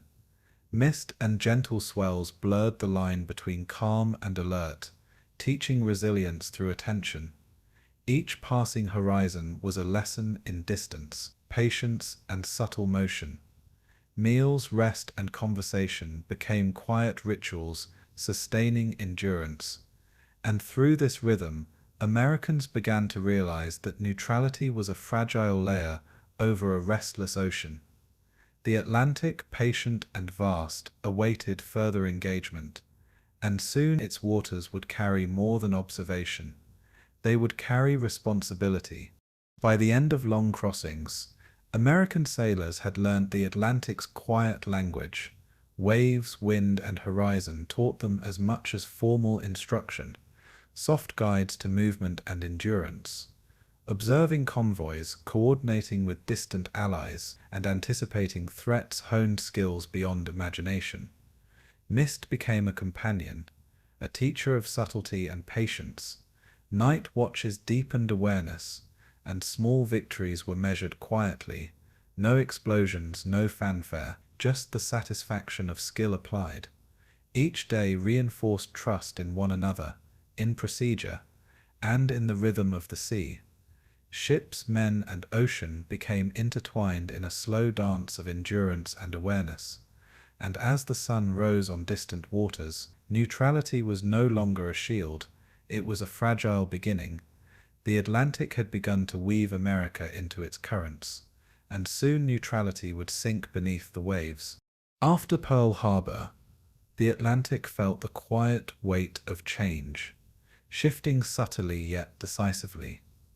America's ports stirred with new purpose as shipyards hummed and cranes moved steadily, lifting steel and timber into shapes that would carry men and cargo across the vast ocean. Lend-Lease convoys began their measured journeys, laden with supplies, vehicles, and the quiet determination of nations now bound together. Sailors learned to navigate waters once considered distant from danger, guided by charts, signals, and the rhythm of the waves. Nights were long, stars mirrored softly on dark surfaces, and the ocean itself seemed to pause as if observing this new chapter. Meanwhile, U-boats prowled closer to American shores, their presence unseen but palpable in the subtle tension carried by currents and wind. Crews on both sides adjusted to the new reality, learning that the Atlantic's lessons extended equally to both predator and protector. Each crossing carried a mix of excitement, caution, and the slow pulse of anticipation, and the ocean, patient as ever, held its secrets while currents and tides carried new patterns of challenge. The hunters found new hunting grounds, but the ocean had not yet revealed its full strength. Shipyards along the eastern coast of America moved with hypnotic precision, producing Liberty ships and escorts at a pace that seemed almost mechanical. Workers, men and women alike, learned the rhythm of assembly, hammer and rivet keeping time with the hum of industry. Each vessel was a promise, a quiet manifestation of hope against the unseen currents of danger. Sailors preparing to board felt the weight of responsibility mingled with the reassuring solidity of steel beneath their feet. Across the ocean, convoys adjusted to new coordination with American escorts, learning to move in gentle synchronicity over vast distances.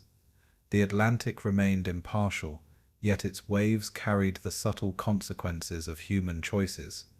Each mile traveled a testament to both endurance and planning. Mist, spray, and distant horizons softened the constant motion, yet attentiveness never waned. Young officers observed carefully, learning the rhythm of the sea and the quiet lessons of anticipation. Each crossing reinforced trust, skill, and the slow accumulation of experience. And even as the ocean seemed calm, the tide had begun to turn. The early months brought both promise and challenge, as U-boats found American coasts unexpectedly vulnerable. The second happy time rewarded patience, coordination, and subtle observation with fleeting successes. Sailors aboard merchant ships and escorts sensed a new tension, a quiet but persistent shadow moving beneath the waves. Communication, navigation, and vigilance became more essential than ever, their rhythms interwoven with the pulse of the Atlantic. Mist softened distant forms, wind whispered over water, and each watch required careful attention to subtle signs. Officers learned to interpret faint ripples, shadows, and distant lights as possible. Hints of presence, convoys adjusted, learned, and adapted, creating a slow dance between hunter and hunted across vast expanses. Even amidst loss, sailors discovered the quiet strength of endurance, the value of steady attention, and the reassurance of camaraderie. Every mile carried experience forward, building knowledge slowly but persistently. And the hunters found new hunting grounds, but the ocean had not yet revealed its full strength. Lend-Lease convoys carried more than cargo. They carried quiet determination and the soft heartbeat of Allied coordination. Ships glided across waves, engines humming in consistent rhythm, decks lined with attentive sailors absorbing lessons of patience and focus. Nights were deep with stars, reflecting a vast ocean that remained both shelter and test. Mist softened distance, allowing only faint glimpses of other vessels, teaching observation and trust in subtle cues. Officers measured every motion, every adjustment with care, aware that even gentle errors could ripple outward. Meals, routines, and shared moments offered small relief, balancing attentiveness with human need. Communication flowed in quiet channels, signals barely audible above the hum of engines and wind. Every crossing built rhythm, endurance, and the soft confidence that comes with repeated passage through challenge, and through these measured movements, human persistence began to shape the tide of conflict. American sailors adapted quickly to the lessons of the Atlantic, learning the interplay of distance, motion, and patience. Mist and waves became teachers, the hum of engines a companion to both reflection and observation. Crew members moved with careful choreography, each step and gesture a part of sustaining vigilance. Nights were long, stars mirrored in dark waters, a gentle reminder of constancy amid uncertainty.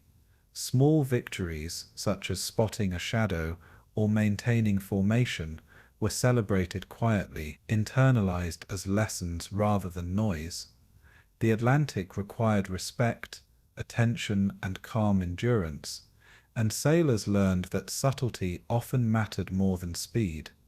Each crossing reinforced trust among crew between vessels, and with the rhythm of the ocean itself, patterns emerged, soft yet meaningful, guiding action in ways both seen and unseen. Experience accumulated slowly, shaping judgment and attention over miles and days. And as the tide turned westward, sailors sensed both opportunity and the persistent challenge of a patient sea. The U-boats, skilled and patient, tested these new arrangements with careful observation. Their presence was hinted at in distant wakes, subtle echoes beneath waves, and the slight alteration of wind and current. Patrols adjusted, routes changed, and vigilance deepened, all in response to these quiet threats. Mist softened the forms of approaching danger, requiring skill, patience, and trust among the escorts and convoy crews.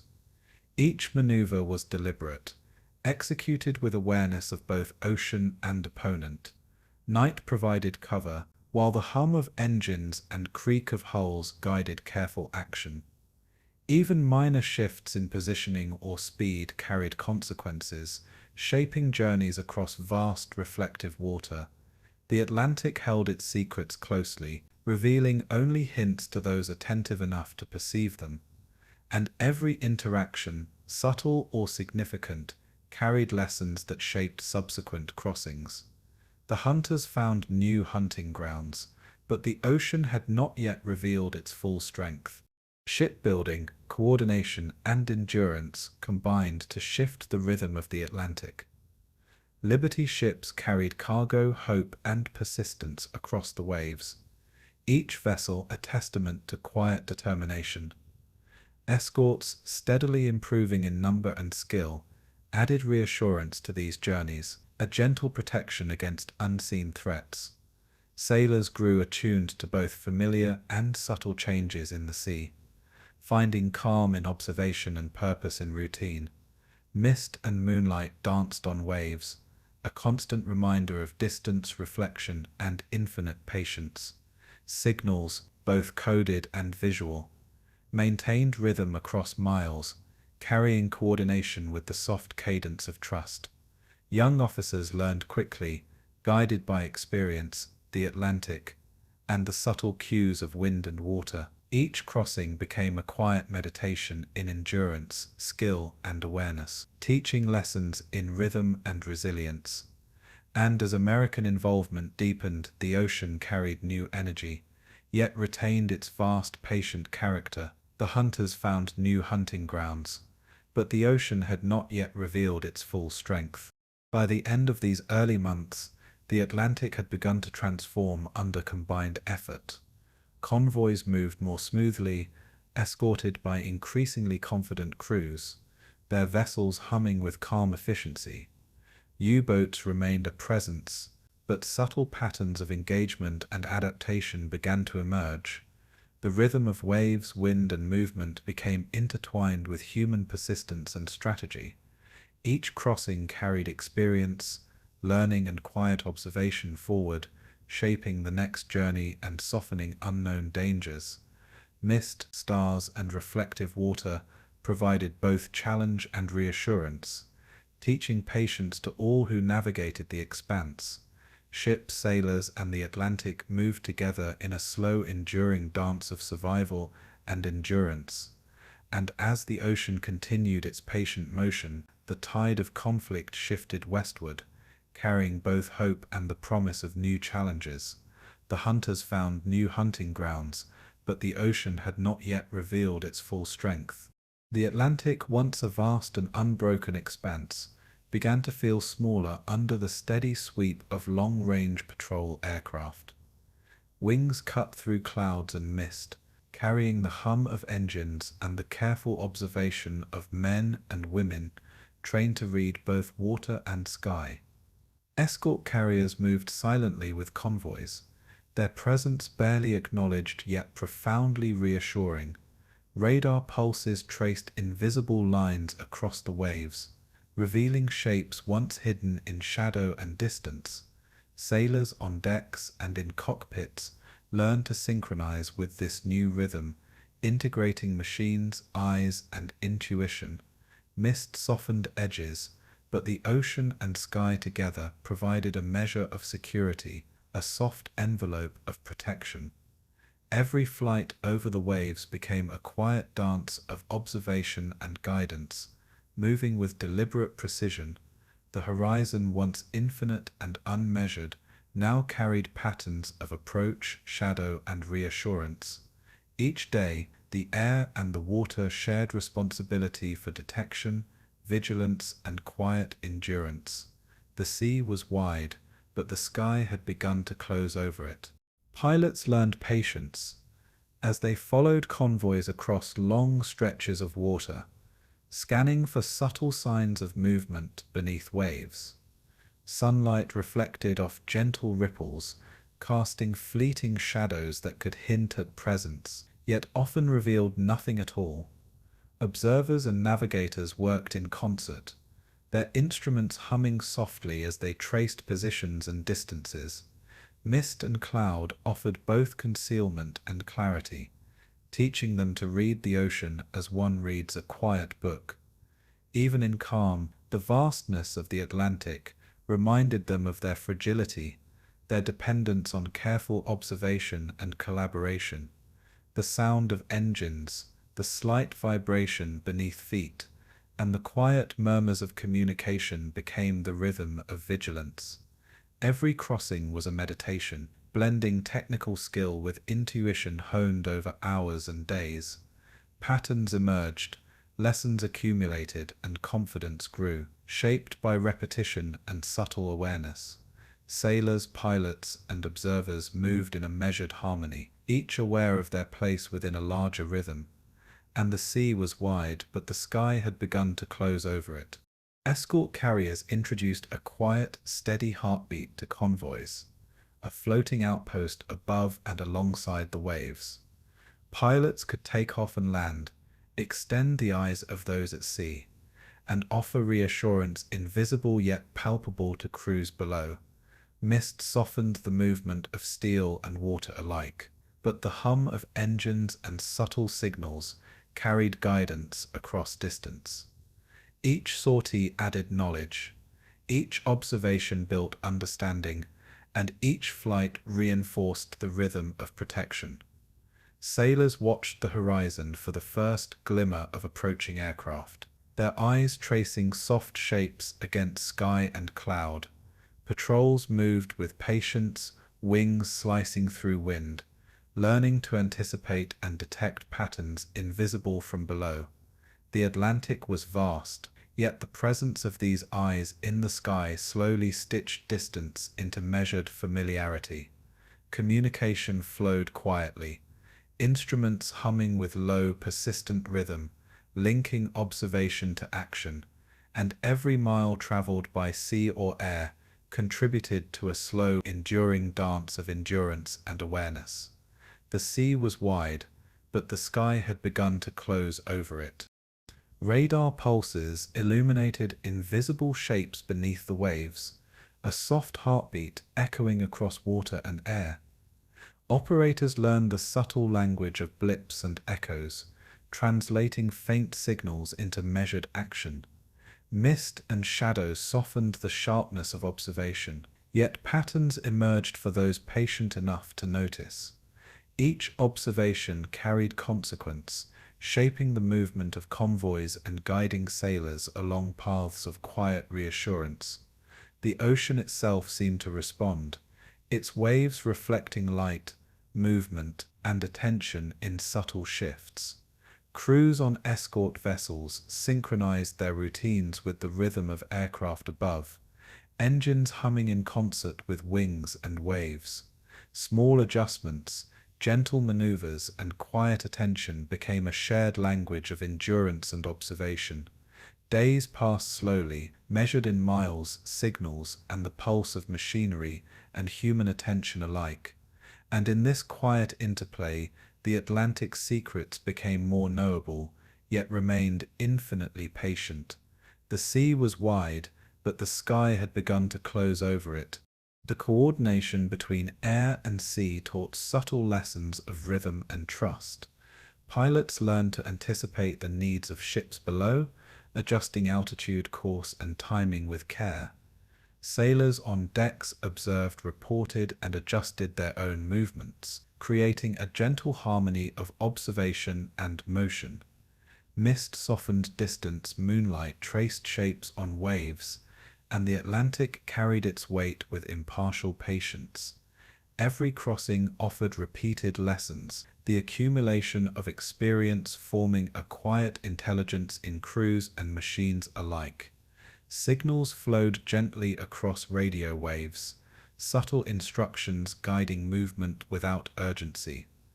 Young officers and pilots absorbed patterns, learning to anticipate without haste, to act without excess. And each day the rhythm of observation, calculation, and movement deepened the sense of quiet mastery. The ocean seemed vast, yet the collaboration between air and sea gradually closed its expanse. And the sea was wide, but the sky had begun to close over it. Observation, endurance, and quiet vigilance became the defining rhythm of long-range patrols. Mist, wind, and waves were teachers, shaping judgment and patience. Engines hummed steadily, instruments pulsed softly, and each flight reinforced lessons learned through repeated attention. The Atlantic required measured action, careful observation, and trust between crew, aircraft, and vessels below. Small victories, such as detecting subtle wakes or confirming convoy positions, were internalized, soft markers of progress rather than loud triumphs. Patterns in waves, clouds, and distant light guided decision, teaching patience and awareness simultaneously. The rhythm of motion, observation, and communication carried a hypnotic cadence, turning long crossings into slow meditations in endurance and skill. Sailors and pilots alike found calm in the measured repetition of watches, flights, and coordination, and every observation reinforced the quiet, patient guardianship that air and sea together now provided. The sea was wide, but the sky had begun to close over it.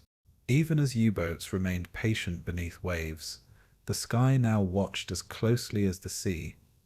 Mist and distance concealed movement, but radar, aircraft, and coordination reduced shadows to manageable patterns. Sailors felt a subtle reassurance in the presence above, a quiet confidence born of vigilance and preparation. Nights were long, stars mirrored softly on dark waters, and the hum of engines became a rhythm both soothing and instructive. Each flight, each patrol, and each watch carried small lessons in trust, endurance, and the gentle anticipation of hidden danger. Convoys moved with a sense of rhythm and security, Each mile guided by observation and subtle intelligence, the Atlantic remained vast, patient, and impartial, yet its secrets were becoming perceptible to those who moved in quiet synchronization, and slowly the horizon narrowed, shaped by air, sea, and human diligence. The sea was wide, but the sky had begun to close over it. By the end of this chapter of the Atlantic, air and sea moved as companions in protection. Patrols and carriers extended the reach of observation, softening uncertainty and shaping safe passage. Mist, moonlight, and the gentle rhythm of waves provided both lesson and reassurance to those below. Observers, officers, and sailors learned to integrate perception, intuition, and instruments into quiet, continuous vigilance. Each crossing reinforced experience, confidence, and subtle understanding of patterns across the ocean. The Atlantic, immense and patient, remained a teacher, yet now one with more readable rhythms, softened by wings and radar pulses. Coordination between vessels and aircraft created a gentle, enduring network of protection across miles of reflective water. And as the horizon stretched outward, carrying both distance and possibility, the sea felt less unbounded. The ocean was vast, yet human diligence had begun to fold its expanse into manageable rhythm. And the sea was wide, but the sky had begun to close over it. The mid-Atlantic stretched endlessly, a vast expanse where convoys sailed, days without the protective gaze of aircraft. Sailors called it the Black Pit, a zone of quiet tension where horizons blended with mist and night. Waves rose and fell in slow, hypnotic rhythm, carrying the weight of countless journeys and the unspoken anxiety of unseen threats. Each watch became a meditation in patience, eyes tracing distant ripples, shadows, and the subtle play of light across water. Mist softened edges, and darkness wrapped everything in a gentle yet unyielding cloak of uncertainty. Officers moved quietly along decks, their footsteps measured and steady, offering calm presence in an environment of subtle unease. Each mile passed demanded endurance, focus, and trust among crew, as the Atlantic offered no easy reassurance. Supplies, engines, and human resolve were tested in ways that required both attention and calm reflection. The rhythm of the sea became both companion and teacher, shaping awareness without urgency. And in that darkness, both courage and despair took their deepest forms. The nights in the Black Pit were long and deep, stars often swallowed by cloud and haze. Sailors learned to rely on instruments, subtle sounds, and small movements as guides through the unbroken expanse. Mist softened distant silhouettes, turning familiar forms into suggestions rather than certainty. Each man learned to balance alertness with measured calm, understanding that quiet endurance could be as vital as immediate action. The hum of engines, the gentle creak of hulls, and faint signals of communication became a soft rhythm, grounding attention in steady repetition. Moonlight occasionally touched the waves, a fleeting reminder of distance, reflection, and time passing. Each crossing offered lessons in observation, trust, and subtle decision-making, reinforcing skills honed over countless miles. Crew members shared small, quiet moments, stories and gestures that lightened the weight of uncertainty. The Atlantic, immense and patient, held them gently, shaping experience and quiet understanding. And in that darkness, both courage and despair took their deepest forms. Convoy formations moved through the Black Pit with a quiet, deliberate grace. Ships kept careful distance, engines humming in low, measured rhythm, a soft harmony across miles of water. Officers adjusted positions, anticipating movement, observing wakes, and maintaining cohesion with a gentle precision. Mist blurred edges, teaching reliance on observation, intuition, and subtle signals. Every passing hour added to the slow accumulation of knowledge, reinforcing confidence and awareness among those at sea. The ocean's surface reflected stars and clouds, alternating between calm and restless motion. Night carried a hypnotic weight, a lullaby of wind, waves, and distant echoes of engines and sails. Each small maneuver reinforced coordination, patience, and endurance, a soft meditation on the rhythm of movement. Even amid isolation, human care and attention provided structure to the expanse. And in that darkness, both courage and despair took their deepest forms. Losses in the Black Pit were often quiet, measured not by spectacle, but by absence, a missing ship or the silence where crew once spoke. Sailors learned to absorb the unspoken presence of danger, carrying both vigilance and calm through endless hours. Mist, wind, and the slow pulse of waves became a continuous lesson in observation and endurance. Each crossing taught resilience, subtle anticipation, and the quiet power of measured action. Officers guided crews with gentle authority, using soft communication and calm gestures to reinforce focus. The Atlantic remained impartial, vast, and patient, offering no mercy but no malice. Every decision carried weight, every adjustment shaped outcomes in ways both immediate and distant. Even the smallest ripple could carry significance, teaching respect for subtlety and detail. Night stretched endlessly, and each starless hour became a marker of endurance and reflection. And in that darkness, both courage and despair took their deepest forms. Sailors developed a rhythm of adaptation, integrating engine hums, wave motion, and faint horizon cues into steady awareness. Mist and darkness softened perceptions, yet attentiveness became second nature. A quiet meditation woven into every action. Conversations were subdued, gestures measured, and routines repeated with deliberate care. Sleep was brief, observation continuous, as each crew member contributed to a network of calm vigilance. Moonlight occasionally traced gentle arcs on the waves, offering faint reassurance and perspective. The Atlantic taught patience through repetition, subtle observation, and endurance. A teacher without judgment or urgency. Meals, small chores, and quiet conversation provided both continuity and calm within the persistent tension. Each passing hour added to the collective understanding, shaping judgment and confidence. The rhythm of convoy movement became hypnotic, blending alertness and calm into seamless coordination. And in that darkness, both courage and despair took their deepest forms. The Black Pit demanded trust, both in machinery and in fellow sailors. Instruments, compasses, and charts guided movements across vast, unmeasured distance. Crew members relied on one another, gestures and soft words reinforcing coordination and patience. Mist softened potential threats and familiar forms alike, teaching subtle observation and careful anticipation.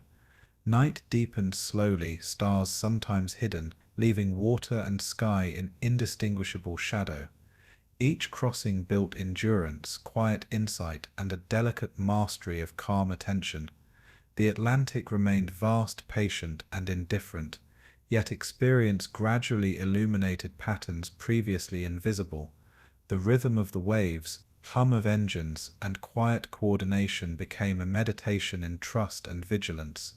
Every mile passed reinforced calm and resilience in the face of the unknown, and in that darkness both courage and despair took their deepest forms. Convoy crews adapted to the hypnotic uncertainty of the mid-Atlantic. Finding reassurance in routine and shared purpose, mist softened distant silhouettes, turning ships into gentle shapes moving together through a silent expanse. The hum of engines, creak of hulls, and faint signals of communication created a rhythm both soothing and grounding. Officers balanced vigilance with calm presence, guiding movement with deliberate, measured gestures. Each passing hour built endurance, insight, and subtle anticipation of challenges that might never manifest. Night and mist became teachers, shaping focus, patience, and understanding of the ocean's quiet language. Small conversations, shared meals, and gentle gestures reinforced cohesion among crews. Waves reflected the faint light of stars and instruments, carrying both rhythm and reassurance. Every crossing strengthened trust in self, fellow sailors, and the persistent patience of the sea. And in that darkness, both courage and despair took their deepest forms. By the end of each passage through the Black Pit, sailors carried new lessons of endurance, observation, and calm anticipation. The Atlantic remained immense, patient, and indifferent, yet subtle patterns of movement and observation offered reassurance. Mist, wind, and the slow pulse of waves continued to teach quiet mastery over circumstance. Convoys emerged from the central expanse with renewed trust, coordination, and skill honed in hypnotic repetition. Each mile passed reinforced endurance, subtle observation, and quiet courage. Officers and crew moved together in measured rhythm, maintaining vigilance without urgency. The Atlantic's dark heart remained mysterious, yet its lessons became readable to those attuned to its rhythms. And as convoys approached the edges of the Black Pit, the ocean offered both relief and reflection. And in that darkness, both courage and despair took their deepest forms. Beneath the rolling surface of the Atlantic, a quiet transformation was taking place. New technologies, sonar, hedgehog mortars, and depth charges shifted the balance between hunter and hunted in subtle, deliberate ways. Sailors learned to listen, to interpret faint echoes that hinted at the presence of shadowy forms beneath the waves. Each pulse of sound, each measured signal, became a guide in the vast and patient ocean. Mist softened distant horizons, waves traced gentle rhythms, and the quiet hum of machinery became an extension of human senses. Officers and crews worked with calm focus, learning that precision and patience could protect both life and cargo. The Atlantic seemed unchanged on the surface, yet beneath the hidden contest of perception and skill had begun. Every crossing now carried an added layer of tension, measured and silent, yet deeply felt. Small adjustments, careful observations, and subtle coordination shaped the flow of each journey. Now the hunters were being hunted. The introduction of sonar transformed the way convoys moved across the vast, patient expanse. Subtle echoes revealed shapes previously invisible, carrying hints of movement and intent through silent water. Operators listened with quiet intensity, reading patterns in pulses, interpreting distance, depth, and direction. Mist and shadow above softened perception, but beneath, sound traced the presence of unseen forms. Sailors learned to move in harmony with technology, balancing intuition with measurement and patience with observation. Each pulse carried both reassurance and responsibility, guiding maneuvers without haste.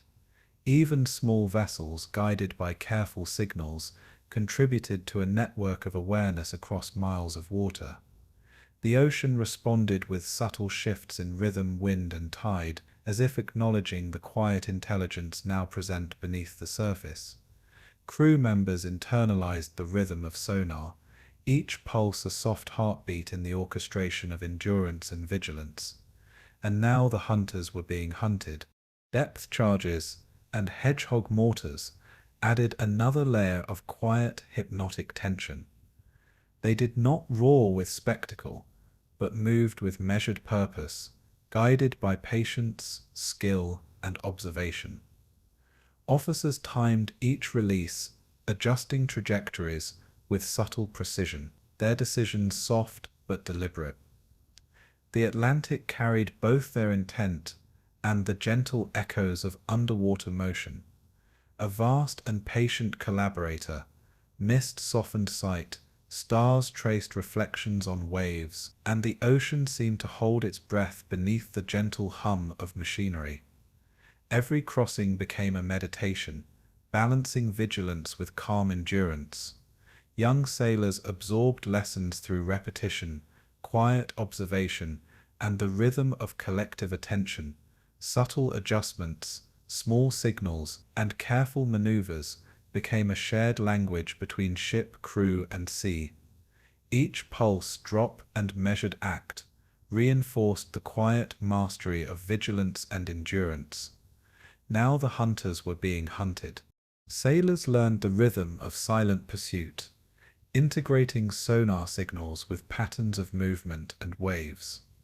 Mist softened edges, yet the pulse of machines and human attention sharpened awareness. Every shift in the horizon, ripple and wake, became a gentle signal, guiding both protection and response. Officers moved calmly along decks, their gestures quiet, purposeful, and reassuring. Each crossing reinforced patience, observation, and the gentle accumulation of knowledge across miles of reflective water. Waves traced steady rhythms, wind whispered across surfaces, and the ocean remained a patient, impartial teacher. The interplay of technology and intuition created a hypnotic balance, a slow dance of attention and endurance.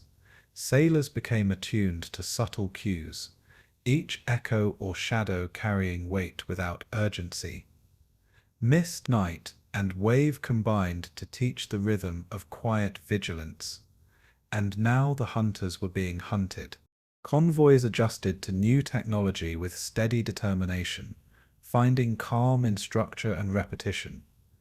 Engines hummed in low, continuous rhythm, reinforcing patterns of observation and coordination. Crew members moved in quiet harmony, gestures soft, footsteps measured, attention sustained. Sonar pings traced invisible paths, revealing the presence of forms that otherwise might have passed unnoticed. Officers communicated in subtle signals, reinforcing trust, observation, and patience. Even in mist and darkness, small adjustments carried significance, shaping safe passage across miles of open water. The Atlantic, vast and patient, responded in kind waves, reflecting light, motion, and rhythm back to attentive eyes. Each crossing became a meditation in anticipation, careful response, and endurance. Young sailors internalized patterns, learning to move in concert with both technology and sea. Now the hunters were being hunted. Night brought additional depth to the rhythm of vigilance and observation. Stars mirrored faintly on rolling waves, wind carried subtle changes, and the pulse of engines provided a soft continuity. Mist softened distant forms, yet every echo and shadow offered insight for those patient enough to perceive it. Officers moved quietly, guiding crew through routines honed over repeated crossings, blending caution with calm confidence. Sonar pulses traced forms beneath, and subtle adjustments on deck translated into measured outcomes beneath the surface. The Atlantic held its secrets, yet repetition, attention, and quiet skill revealed patterns previously invisible. Each patrol, each watch, and each observation reinforced endurance, skill, and subtle mastery of timing and motion. The ocean's vastness, patient and impartial, offered both challenge and reassurance. Mist, waves, and the soft rhythm of machines and movement created a hypnotic, steady pulse of vigilance, and now the hunters were being hunted. Even the smallest signals carried profound significance, teaching the quiet language of oceanic engagement. Subtle ripples, faint echoes, and shifts in wave motion became guides for patience, adjustment, and calm decision, Mist softened perception above, while sonar illuminated subtle patterns below. Officers and crew worked in harmony, integrating observation, technology, and instinct in a slow, measured rhythm. Each mile traversed reinforced endurance, coordination, and attentive skill. The Atlantic remained vast, patient, and unyielding, yet subtly responsive to the rhythm of attentive action. Crews absorbed lessons quietly, repeated in patterns of observation, minor adjustment, and soft collaboration. Waves traced slow, reflective arcs, wind whispered, and the ocean carried the accumulated skill of those who moved through it. And as technology sharpened awareness, the balance between hunter and hunted shifted imperceptibly. Now the hunters were being hunted. By the end of these passages, the Atlantic had become a subtle, silent contest of perception and patience. Sonar, hedgehog mortars, and depth charges reshaped the quiet rhythm of survival, teaching crews the hypnotic balance between observation, technology, and endurance. Mist, night, and waves became guides, whispering lessons in subtlety and skill. Each crossing strengthened trust, coordination, and the gentle rhythm of vigilance. Officers and crew moved in measured harmony, calibrating each motion to rhythm and reflection. The ocean, vast and patient, remained both teacher and silent witness. Each echo, pulse, and subtle movement carried weight, reinforcing the hypnotic cadence of observation and endurance. The horizon stretched outward, carrying distance, potential, and subtle reassurance. And across this vast expanse, human attention had begun to turn the tables. Now the hunters were being hunted. By 1943, the Atlantic had begun to change in ways both quiet and profound. Convoys had grown larger, better protected, and coordinated with the rhythms of air and sea. Officers and crews moved with a confidence born of countless crossings, attuned to patterns in waves, wind, and horizon. Technology, experience, and endurance now worked together, subtly shifting the balance against the once dominant U-boat threat. Mist and distance softened the violence of battle, leaving only measured perception, observation, and patient adjustment. Each convoy passage became a study in timing, coordination, and quiet skill, the ocean both partner and teacher.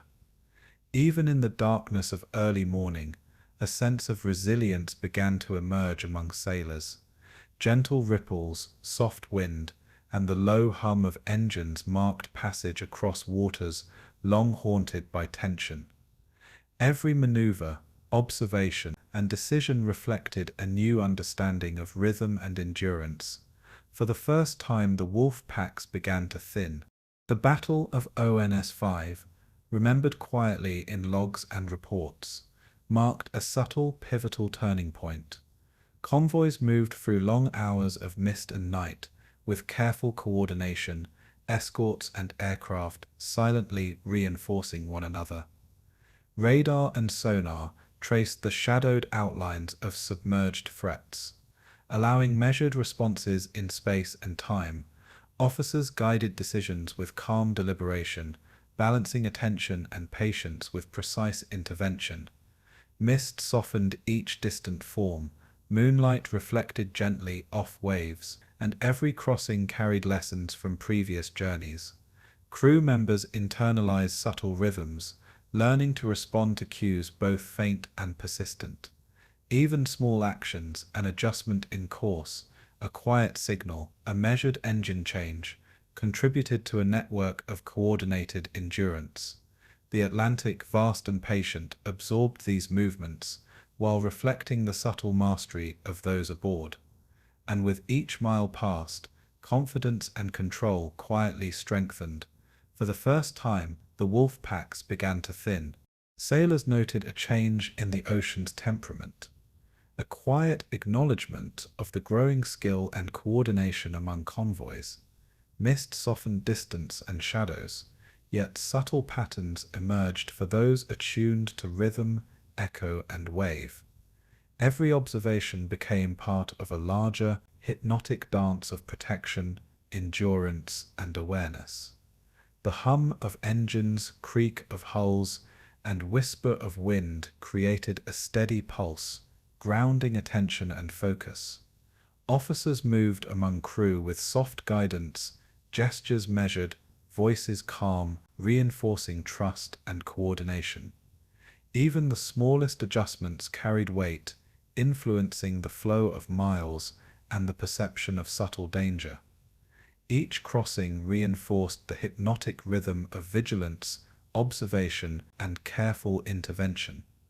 Waves reflected faint light from stars and instruments, carrying reassurance and continuity. Human attention, patience, and skill had begun to shape outcomes previously determined only by chance. For the first time, the wolf packs began to thin.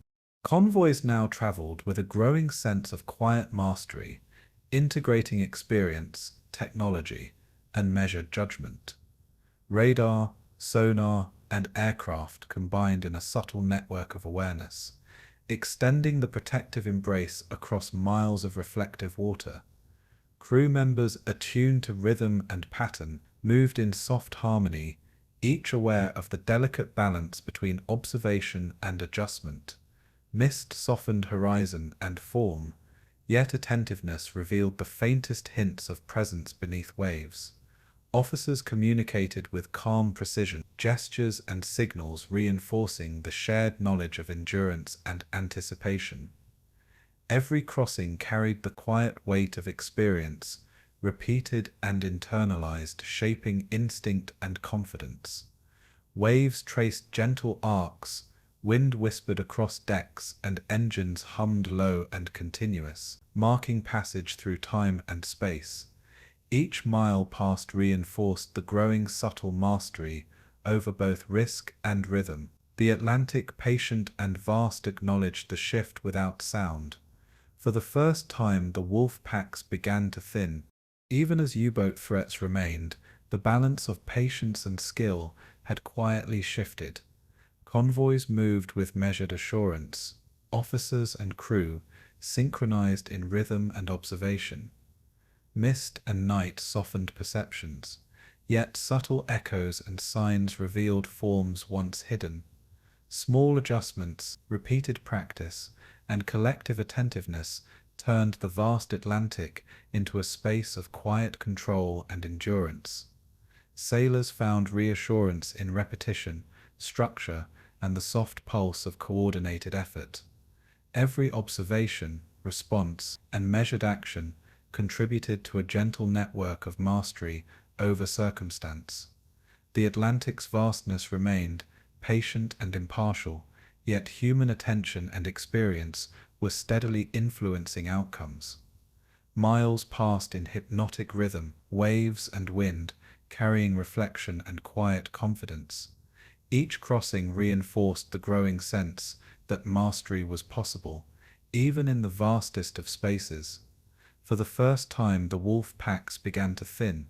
The toll of the U-boat campaigns was recorded in logs, letters, and reports. Yet even amid loss, endurance and mastery emerged. Officers guided decisions with calm clarity, balancing attention and patience in each subtle intervention. Crew members learnt to read subtle cues in water, wind, and wave, integrating observation with technology in a quiet, hypnotic rhythm. Mist softened edges, moonlight traced gentle arcs on waves, and each crossing reinforced subtle mastery over movement, timing, and awareness. Engines hummed low, instruments pulsed softly, and the Atlantic's vastness became a canvas for patient endurance and coordination. Each patrol and escort reinforced the quiet rhythm of vigilance, observation, and gentle control. The sea, patient and impartial, reflected back both skill and restraint. Crew members absorbed lessons, repeated patterns, and reinforced the quiet mastery of human attention. And in the shared patience of convoy and crew, the wolf packs began to thin. Convoys continued to move through distance, Mist and time with growing assurance. Observers, officers, and crew synchronized perception, judgment, and action into a subtle, collective rhythm. Waves reflected stars and instruments, tracing arcs of light and movement that guided decision and response. Mist softened distant forms, wind carried subtle signals, and each small gesture reinforced coordination. Technology, experience, and endurance combined in hypnotic harmony, extending mastery across miles of reflective water. Each crossing reinforced the quiet confidence of those at sea, building understanding through repetition and attention. The Atlantic, vast and patient, remained impartial, yet human skill now gently shaped outcomes in ways once impossible. Subtle shifts in patterns and vigilance altered the course of convoys and the balance of power beneath the waves. And with every mile passed, the wolf packs began to thin. By the end of these passages, the Atlantic had become a measured, patient stage for human skill, coordination, and endurance. Mist, night, and the pulse of engines and waves carried lessons in patience, observation, and hypnotic rhythm. Officers, crew, and technology moved in quiet harmony, reinforcing subtle mastery over distance, risk, and circumstance. Each crossing strengthened the hypnotic cadence of endurance, subtle observation, and measured action. The ocean, immense and patient, reflected both challenge and reassurance, guiding skill without haste or judgment. Waves, wind, and gentle hums of machinery created a rhythm of quiet assurance, preparing convoys for further passage. Human attention, experience, and coordination began to shape outcomes, softening the dominance of the once feared U-boat. Each mile passed became a meditation in mastery, vigilance, and endurance. And as the horizon stretched onward, the Atlantic whispered a quiet, resilient truth. For the first time, the wolf packs began to thin. Across America, the hum of industry began to rise like a tide, filling shipyards with rhythm and motion. Rivets, steel plates, and welding torches marked the heartbeat of production, a steady pulse that echoed across docks and harbors. Men and women moved with quiet determination, learning the cadence of repetitive, deliberate tasks that shaped both vessels and the future. Liberty ships, built faster than the ocean could swallow them, became symbols of endurance and human ingenuity. Each hull carried not only cargo but hope, a soft promise to distant lands, relying on these fragile lifelines. Steam rose in gentle clouds, blending with the salt air, while footsteps echoed along gangways and cranes moved with measured purpose. Even the smallest task, a hammer, a rivet, or a bolt, contributed to the vast rhythm of creation. The Atlantic awaited each vessel, carrying anticipation and reflection across miles of open water. As ships launched into the harbor, quiet waves received them, embracing steel and purpose alike. Every rivet hammered was another blow against the ocean war. Shipwrights moved with hypnotic repetition, each motion a dance of precision and patience. Sparks traced fleeting arcs in the soft glow of floodlights, illuminating the faces of those who built in silence and focus. Steel plates joined with careful attention, forming hulls strong enough to endure the unpredictable rhythms of wind, wave, and current. Each day brought new launches, new journeys, and new stories folded into the quiet pulse of production. The Atlantic, vast and patient, seemed to acknowledge the growing fleet, waves softly carrying reflections of cranes and chimneys. Workers moved as a single organism, breathing with rhythm and timing, guided by experience and subtle coordination. Mist and smoke mingled, softening edges and creating a reflective haze, a quiet prelude to the ocean awaiting each ship. Every passing hour reinforced endurance, skill, and a collective sense of purpose. Observers on distant shores could only sense the quiet power building in harbors and yards alike, and in every heartbeat of industry, another vessel took its silent place against the ocean war. Engineers monitored blueprints, calculations, and specifications, blending exacting precision with soft intuition. Rivets were placed with careful deliberation, each hammer strike measured, deliberate, and calm. Mist and early morning light softened angles and steel, allowing eyes to adjust to the rhythm of repetitive labor. Cranes moved slowly, carrying weight across water and docks, a hypnotic, deliberate ballet of industry and patience. Workers exchanged quiet words, gestures, and nods, a language of shared attention and focus. Each day of labor contributed to the subtle but unstoppable accumulation of strength in shipyards and harbors. Even small errors were corrected with calm precision, a gentle reminder that endurance and skill worked in tandem. Waves lapped gently against the slips, echoing the rhythm of production in soft reflective murmurs. The Atlantic waited patiently, acknowledging the rising tide of steel and human effort. Every rivet hammered was another blow against the ocean war. Across harbors, launches became quiet celebrations, steel cutting the surface with deliberate grace. Crews observed with anticipation, soft voices tracing familiar rituals, preparing to guide new ships into the water. Mist softened reflections of chimneys and cranes, waves carrying gentle ripples along the hull.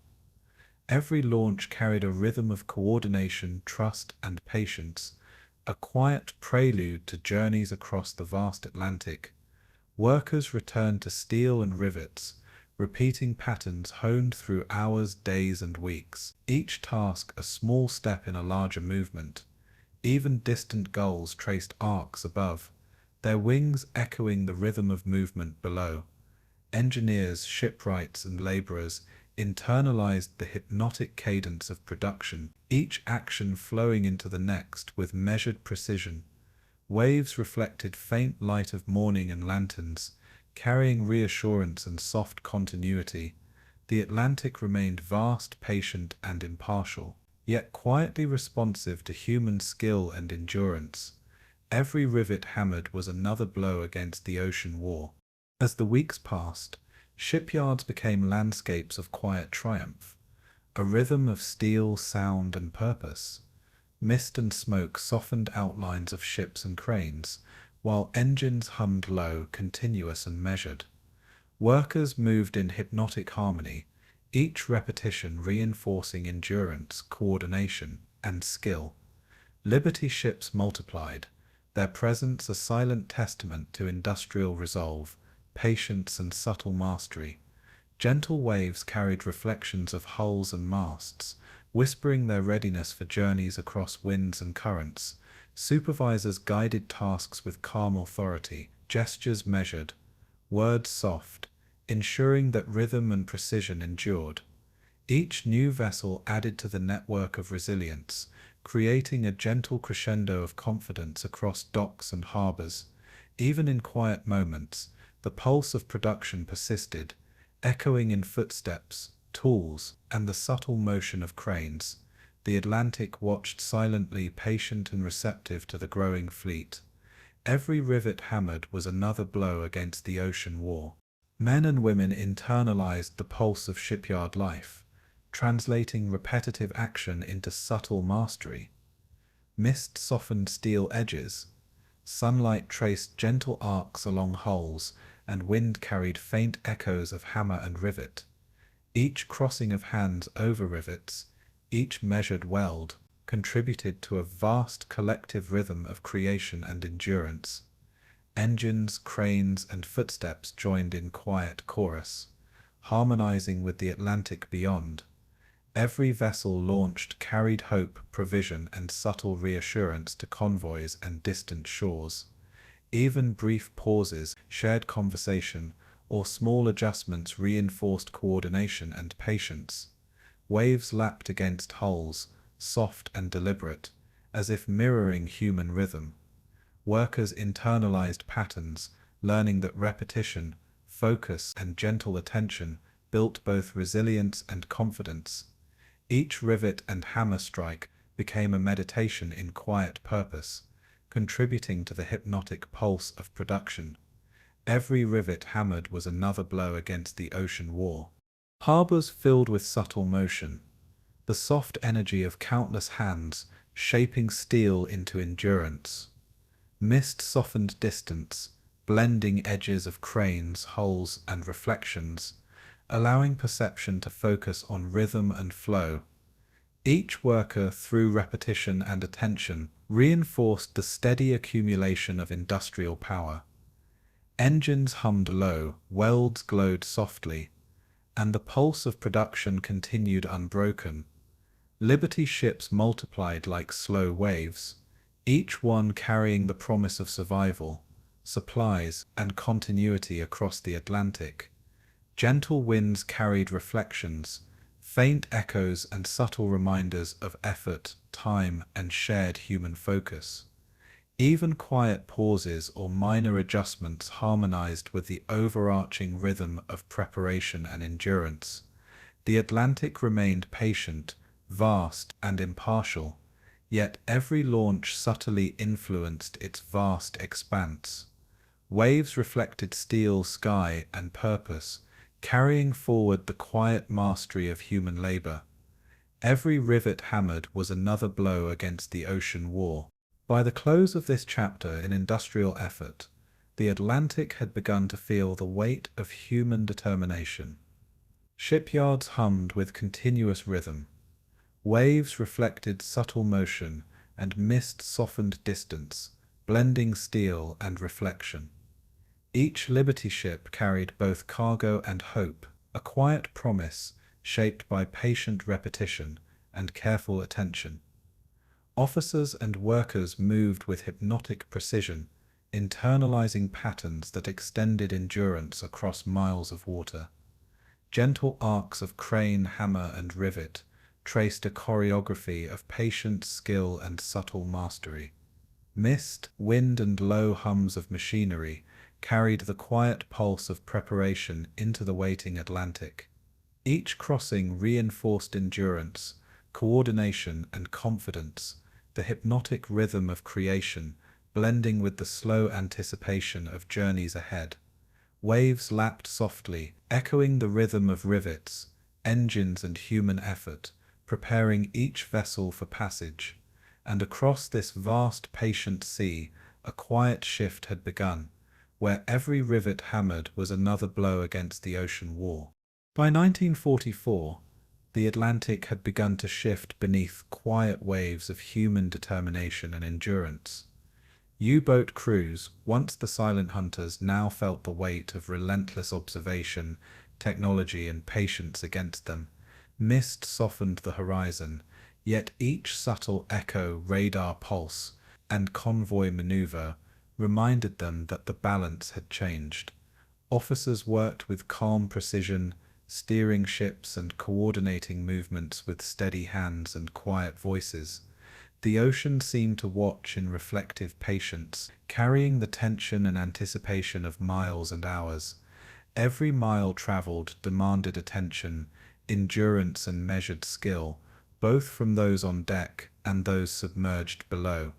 The vastness of the sea remained, yet subtle mastery now tipped the quiet contest toward endurance and survival. Waves traced gentle arcs, wind whispered along decks, and a sense of subtle, persistent change carried through the Atlantic. Crew members absorbed patterns, adjusting and observing, learning that patience could outlast aggression. But retreat does not mean silence. It only reshapes the struggle. Submerged U-boats moved cautiously, shadows among shadows, aware that every echo could betray them. Mist softened distance and softened perception. Yet the rhythm of radar and sonar began to define the space around them. Officers on both sides learned to listen to the subtle language of the ocean, interpreting pulse, current, and movement with hypnotic attention. Long nights traced quiet arcs of observation and endurance, each decision measured, deliberate, and calm. Above waves, convoys moved with confidence, vessels tracing patterns honed through experience and repetition. Mist softened reflections, waves carried whispers of steel and motion, and the Atlantic absorbed quiet mastery and patient skill alike. Even small adjustments on deck or below contributed to an invisible choreography of protection and endurance. The ocean, immense and impartial, responded to the rhythm of observation, experience, and coordinated action. Crew members internalized lessons of vigilance, learning to anticipate the subtle flow of both danger and opportunity. And though the hunters now retreated, their presence remained, shaping movement and attention alike. Losses among the U-boat fleet became a quiet, relentless tide. Gentle waves carried reflections of absence, the slow pull of emptiness across miles of open water. Officers, young and idealistic, internalized the lesson that stealth alone was no longer enough against the hypnotic rhythm of convoy, escort, and aerial coordination.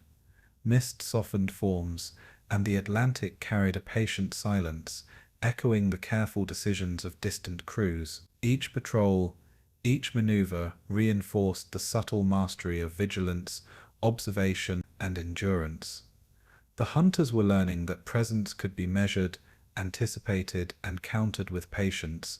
Even shadows beneath waves carried uncertainty, as quiet adjustments, radar, and sonar shaped the possibilities of engagement.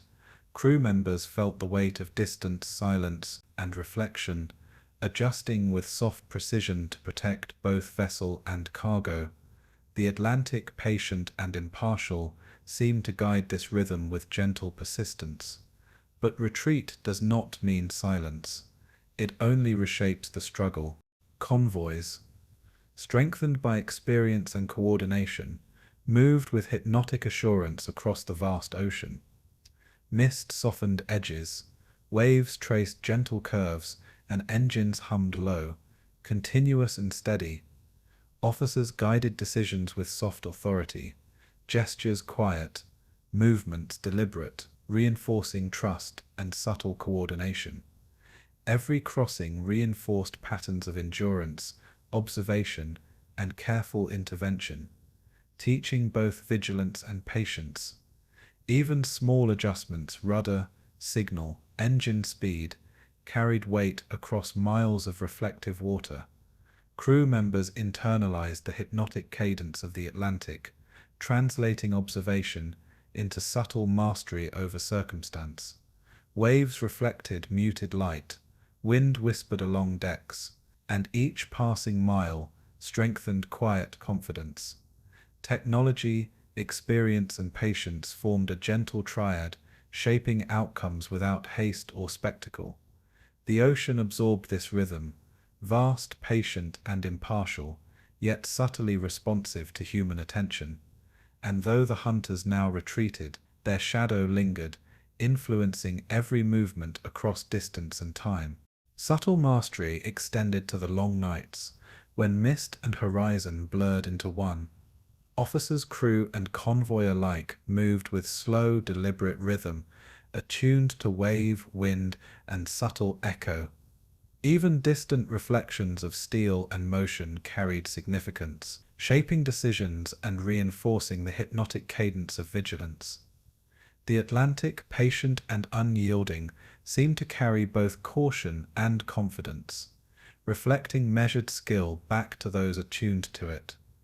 Each crossing reinforced endurance, observation, and quiet coordination, softening the dominance once held by the hunters.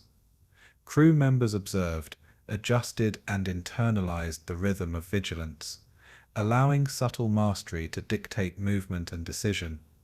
Mist and shadow softened the horizon, waves carried gentle reminders of attention and care, and each mile marked the slow passage of persistence. Even in silence, the ocean recorded the gradual decline of threat and the steady rise of coordinated endurance. Long nights reinforced patterns, attention, and subtle adjustment, marking a quiet transition in the Atlantic. But retreat does not mean silence. It only reshapes the struggle. U-boat crews, learning the quiet lesson of caution, became shadows themselves, moving with deliberate restraint. Mist and wind softened edges, waves traced gentle arcs, and the ocean held both hunter and hunted in patient equilibrium. Each day at sea carried reflection, endurance, and subtle attention, as every maneuver became a study in rhythm, perception, and timing. Officers guided actions with calm, deliberate gestures, reinforcing trust and coordination across decks and below. Even small signals, shifts, or adjustments contributed to a hypnotic pattern of endurance, observation, and subtle mastery. The Atlantic, immense and patient, absorbed all action without haste, returning only measured consequence and reflection. Crew members internalized the rhythm, each echo, wave, and pulse reinforcing the delicate balance of presence and absence. Mist softened forms above, while sonar and radar illuminated the space beneath, revealing subtle patterns of movement. Every mile passed strengthened understanding, patience, and cautious coordination. And though the hunters now retreated, the struggle continued, reshaping itself across the ocean. Convoys surged forward with calm confidence, their rhythm reinforced by experience, technology, and subtle mastery. Mist softened perception, waves reflected distant forms, and each crossing carried lessons repeated and internalized. Officers guided decisions quietly, balancing patience with attention, observation with subtle action. Every maneuver, signal, and adjustment contributed to a collective rhythm of endurance and subtle mastery. Even distant echoes of retreating hunters carried significance, shaping both vigilance and anticipation. Crew members learned to trust both rhythm and reflection, internalizing lessons of distance, shadow, and movement. The Atlantic, vast, patient, and impartial, held all in quiet suspension, responding only to attention, skill, and calm observation. Every crossing strengthened endurance, coordination, and hypnotic mastery of both water and circumstance. Waves whispered across hulls, wind brushed soft reflections, and distance carried subtle reassurance. But retreat does not mean silence. It only reshapes the struggle. By the close of this quiet chapter in the Atlantic, the balance had gently shifted. Hunters had become hunted, shadows of their former dominance tempered by experience, technology, and calm mastery. Mist, wind, and waves traced subtle rhythms, reinforcing patterns of endurance, observation, and gentle control. Crew members, officers, and convoys internalized the hypnotic cadence of vigilance, adjusting with patience to each shift in circumstance. Even the retreating presence of hunters shaped the ocean's rhythm, creating a subtle dialogue of movement and attention. The Atlantic remained vast and patient, absorbing lessons without haste, returning consequences with measured impartiality. Every mile, wave, and pulse reflected endurance, skill, and subtle coordination. The horizon stretched onward, calm yet anticipatory, carrying quiet reflection and gentle reassurance across open water. And across the patient, reflective Atlantic, it was clear that retreat does not mean silence. It only reshapes the struggle. The Arctic convoys began their journeys under skies pale with winter light, crossing seas where distance and isolation carried their own weight. Ice floated silently along the edges of the horizon, hinting at both fragility and danger in equal measure. Crews wrapped in layers of wool and canvas moved carefully across decks glazed with frost, footsteps muted against steel. Each ship carried not only cargo but hope for distant lands, a fragile thread stretching across the frozen expanse. Waves, tempered by wind and shadow, reflected fleeting light that traced arcs over icy crests and subtle swells. Officers guided movement with quiet authority, gestures soft, voices low, reinforcing trust among crew and convoy alike. Mist, snow, and the pale glow of dawn created a hypnotic rhythm that required attention and endurance. Even the faintest ripple or echo beneath the water carried significance, signaling presence, absence, or passage. Every mile tested patience, skill, and subtle observation. Even in frozen seas, the convoy lifeline refused to break. Storms swept across the north, with soft but insistent force, reshaping horizons and obscuring distant forms. Snow and wind carried a gentle hush, masking engines, waves, and the quiet movements of vessels beneath the horizon.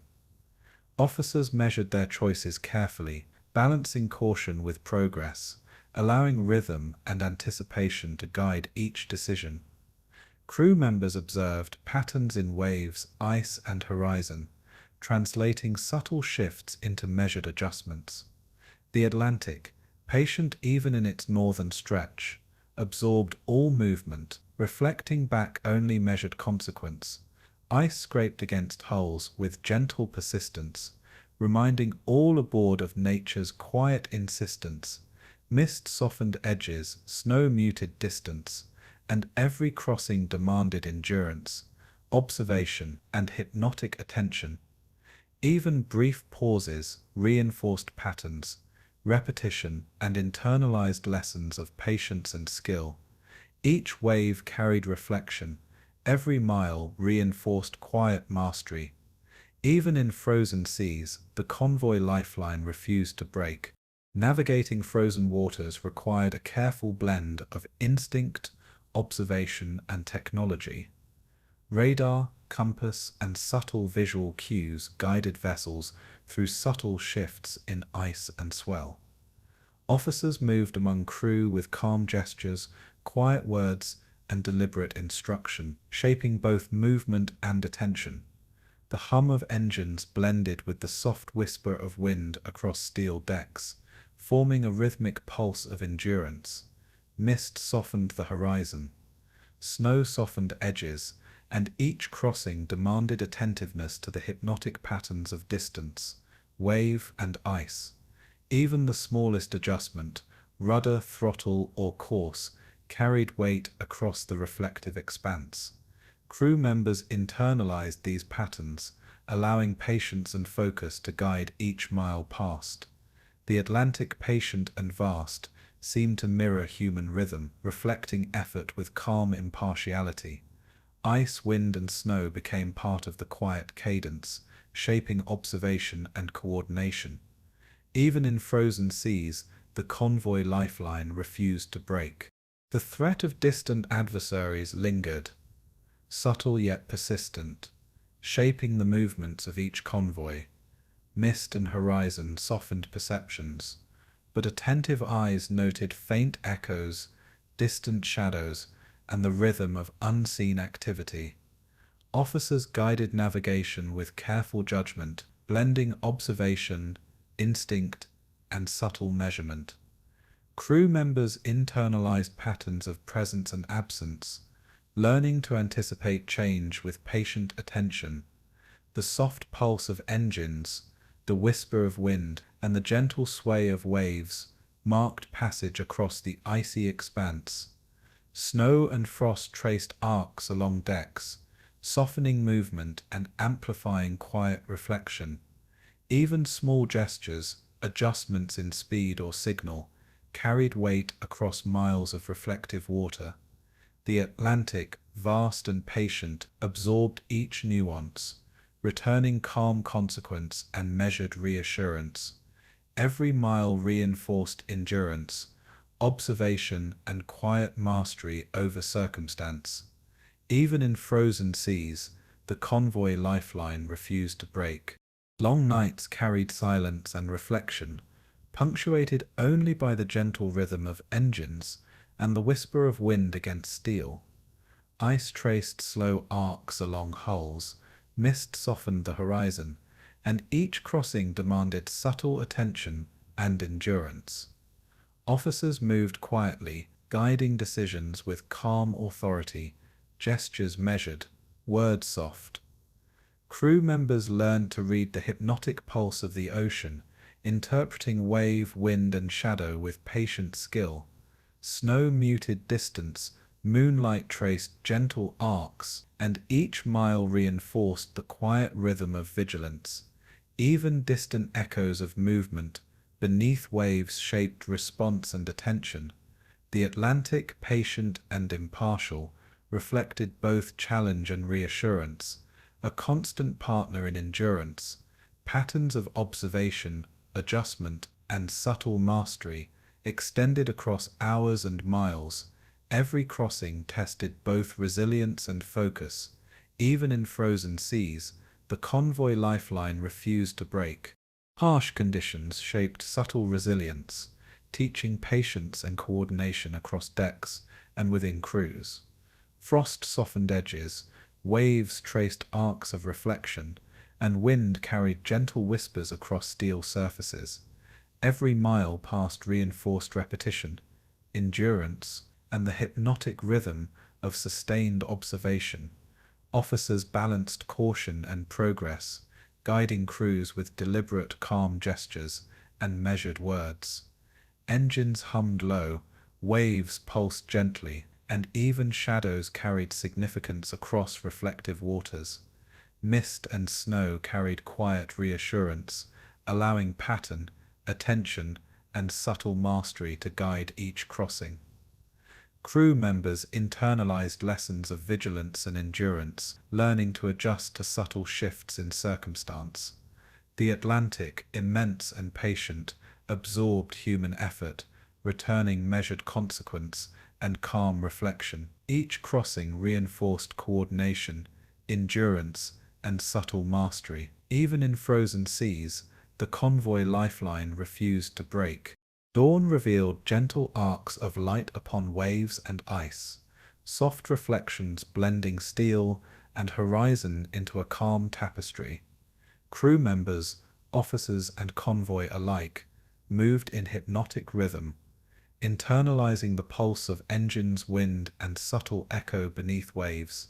Mist softened distance, snow traced slow arcs, and subtle mastery guided each mile across reflective water. Every adjustment, gesture, and observation reinforced endurance, coordination, and quiet skill. The Atlantic, patient and vast, mirrored this rhythm, returning consequence with calm impartiality. Ice, wind, and snow became part of the hypnotic cadence, shaping perception and measured decision. Even fleeting pauses carried significance, reinforcing pattern, repetition, and subtle reflection. Crew members absorbed lessons of vigilance and endurance, integrating movement and observation into a quiet rhythm. Every mile passed strengthened patience, coordination, and quiet mastery. Even in frozen seas, the convoy lifeline refused to break. As convoys pressed forward, the northern horizon stretched with patient persistence, reflecting subtle mastery, endurance, and resilience. Officers guided navigation with calm authority, gestures measured, words low, reinforcing trust and coordination. Mist, ice, and wind softened forms, while waves traced arcs of reflection across steel and distance. Crew members internalized patterns, balancing attention, patience, and subtle mastery to navigate the frozen expanse. Engines hummed low, waves carried gentle rhythm, and even shadows beneath the water shaped movement and observation. Every crossing reinforced endurance, vigilance, and the quiet hypnotic cadence of human skill. The Atlantic, immense and impartial, absorbed all action without haste, reflecting consequence with measured calm. Frost and snow carried subtle echoes of effort. Each mile passed strengthening coordination, attention, and resilience. Patterns of observation, subtle mastery, and quiet endurance guided every crossing. Even in frozen seas, the convoy lifeline refused to break. By late 1944, the Atlantic had changed from a place of uncertainty to a theater of quiet mastery and endurance. Convoys moved with rhythm, guided by experienced technology and the steady hands of officers who had learned the ocean's subtle language. Mist softened the horizon, waves traced gentle arcs, and even the wind carried quiet assurance across steel decks. Crew members moved with calm precision, each footstep measured, each adjustment deliberate, reflecting lessons accumulated over years at sea. Harbors hummed softly as vessels prepared for departure, engines and waves blending into a gentle rhythm of anticipation. Even distant echoes of retreating hunters reminded all aboard of the journey that had shaped both confidence and caution. Every crossing reinforced subtle mastery, endurance, and patient coordination, a hypnotic rhythm etched across miles of reflective water. The Atlantic, immense and patient, absorbed all movement with impartial calm. Subtle mastery now defined each voyage, carrying vessels toward distant shores. The convoys no longer crawled in fear, they steamed with purpose. Officers guided ships with calm authority, gestures measured, words soft, instilling trust and reinforcing subtle coordination. Mist softened edges, waves traced gentle curves, and the rhythm of engines and wind became a steady pulse beneath the frozen and temperate skies alike. Crew members internalized patterns of movement, observation, and endurance, allowing subtle mastery to guide navigation across vast distances. Even the faintest shift in wave wind or horizon carried significance, reinforcing attention, skill, and patient observation. Cargo, provisions, and hope flowed quietly across the Atlantic, each vessel a thread in the immense tapestry of purpose. Harbors reflected gentle light, cranes moved with deliberate motion, and distant chimneys released soft clouds into the air. Each crossing reinforced patterns of vigilance, patience, and endurance, embedding experience into every action. The Atlantic seemed to respond with patient reflection, echoing the rhythm of engines, waves, and careful human attention. Crew members adjusted to subtle signals, learning to anticipate change with calm focus. The convoys no longer crawled in fear, they steamed with purpose. Long nights carried a hypnotic rhythm, blending dark skies, reflective waves, and subtle motion into a quiet cadence. Officers and crew moved with deliberate precision, balancing observation, patience, and subtle mastery over circumstance. Mist and wind softened distance, while gentle arcs of moonlight traced across decks and steel.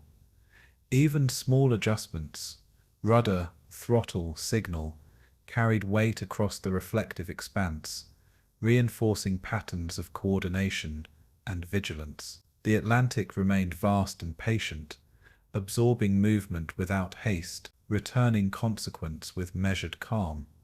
Every mile, every crossing, reinforced endurance, observation, and the quiet mastery of human skill.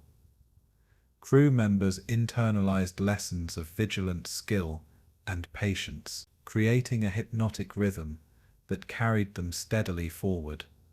Waves lapped softly against hulls, wind whispered along decks, and each mile reinforced subtle attention and endurance. Cargo moved safely, engines hummed low, and the quiet mastery of the Atlantic was evident in every crossing. The convoys no longer crawled in fear, they steamed with purpose. The ocean, once a vast uncertainty, now reflected subtle mastery and calm confidence. Mist softened forms, waves traced gentle curves, and distant echoes of movement reinforced the rhythm of endurance. Officers guided with quiet authority, Crew followed with measured attention, and each crossing became a study in patient coordination. Engines hummed, waves pulsed, and the Atlantic absorbed every motion, returning subtle consequence and reassurance.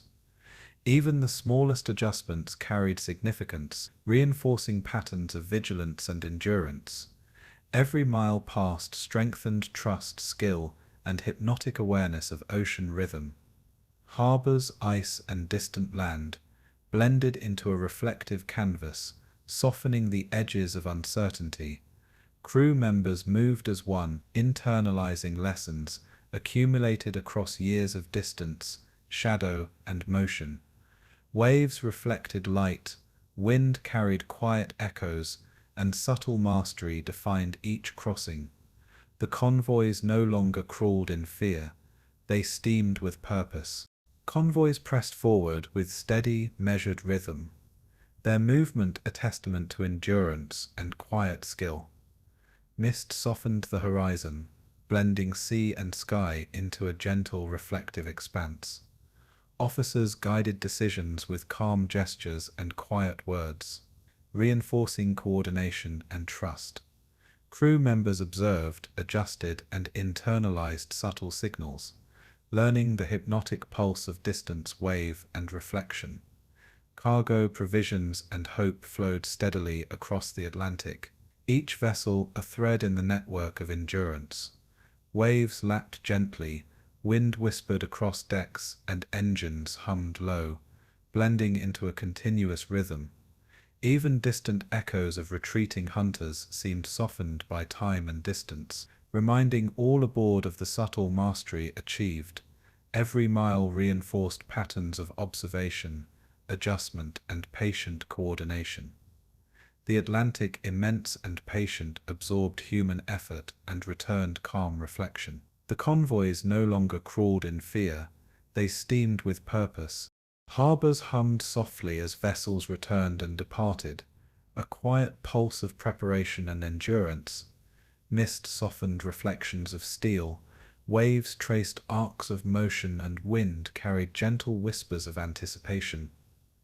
Officers and crew moved with hypnotic precision, internalizing lessons of distance, rhythm, and subtle mastery. Every crossing reinforced patterns of endurance, vigilance, and patient coordination across miles of reflective water. Cargo, vital to distant armies, flowed with quiet assurance, each vessel carrying threads of purpose, patience, and hope. Engines hummed low, waves pulsed softly, and even shadows traced arcs of subtle attention. Crew members observed, adjusted, and learned, blending individual awareness into the hypnotic cadence of convoy rhythm. The Atlantic, vast and impartial, absorbed all movement, returning calm, measured consequence. Each crossing reinforced trust, skill, and enduring vigilance. The convoys no longer crawled in fear, they steamed with purpose. Dawn revealed gentle arcs of light upon waves, soft reflections blending steel, sky, and horizon into a calm tableau. Crew members moved with deliberate rhythm, internalizing the pulse of engines, wind, and subtle echoes beneath the surface. Mist softened distance, waves traced gentle curves, and subtle mastery guided navigation across reflective water. Every gesture, adjustment, and observation reinforced endurance, coordination, and hypnotic attention. The Atlantic mirrored human rhythm, vast and patient, returning measured consequence with calm impartiality. Frost, wind, and soft light carried quiet echoes of attention, each mile strengthening coordination, observation, and endurance. Patterns of vigilance, subtle mastery, and quiet skill guided every crossing, marking the ocean with hypnotic calm. Crew members internalized rhythm, patience, and subtle attention, extending mastery across each mile. Every wave, gust, and pulse became part of the quiet cadence of success. The convoys no longer crawled in fear, they steamed with purpose. By the close of this chapter, the Atlantic was a testament to quiet mastery, endurance, and hypnotic rhythm. Convoys moved with measured confidence, officers and crew balancing attention, patience, and subtle skill across every mile. Mist, wind, and waves softened forms, arcs, and reflections, carrying lessons of distance, vigilance, and subtle mastery. Every crossing reinforced endurance, observation, and the quiet rhythm of coordinated action. Cargo and hope moved steadily, the Atlantic absorbing all motion with calm impartiality. Crew members internalized rhythm, attention, and subtle coordination, creating hypnotic mastery of each crossing. Harbors, waves, and distant land blended into reflective, gentle canvases, softening edges of uncertainty and risk. Every mile carried reassurance, skill, and quiet confidence across miles of patient ocean. The Atlantic, immense, patient, and reflective, held the results of endurance and preparation. The convoys no longer crawled in fear. They steamed with purpose. The final U-boat patrols of 1945 sailed under skies muted by winter light, a quiet reflection of the vast Atlantic beneath them.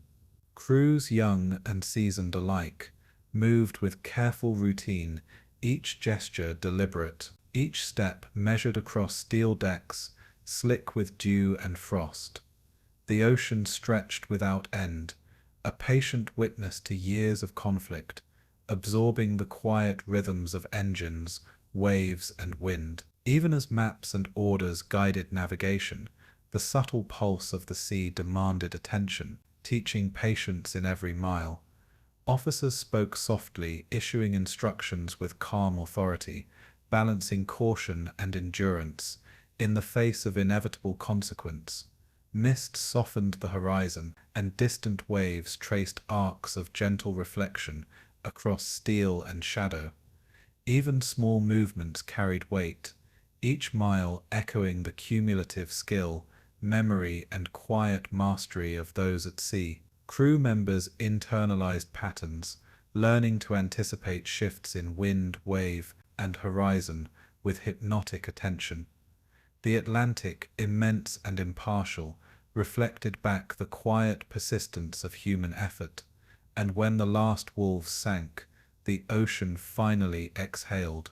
Many crews knew the war was effectively lost before they even left port, yet they moved forward with calm determination, honoring duty and the rhythm of routine. Mist softened distance, frost traced gentle arcs along rails, and every step across deck reinforced the hypnotic cadence of habit. Engines hummed low, waves lapped gently, and the ocean absorbed each movement with patient impartiality. Officers balanced careful instruction with reflection, guiding young sailors in the subtleties of observation and endurance. Even in silence, the Atlantic carried echoes of past encounters, a quiet tapestry of memory beneath each crossing. Crew members observed, adjusted, and internalized subtle rhythms, learning to navigate both distance and history with patient attention. Every mile reinforced coordination, endurance, and subtle mastery over circumstance. Mist, wind, and waves carried soft reassurance, blending human effort into the patient cadence of the sea. Subtle gestures, quiet attention, and steady routine defined each crossing, and when the last wolves sank, the ocean finally exhaled. The horizon stretched wide, reflecting light softened by clouds, waves, and distance into a calm, reflective expanse. Crew members moved with quiet precision, internalizing lessons of endurance, vigilance, and subtle skill gained from years at sea. Even small adjustments, rudder, throttle, or course, echoed through the rhythm of the convoy, reinforcing measured coordination. Ice, frost, and mist softened edges, while the Atlantic absorbed every motion, returning calm consequence and subtle reflection. Officers guided with gentle authority, gestures deliberate, words low, reinforcing both skill and trust among the crew. Every crossing reinforced hypnotic patterns of observation, endurance, and quiet mastery across miles of reflective water. Engines hummed, waves pulsed gently, and shadows traced arcs of subtle attention beneath decks and distant swells.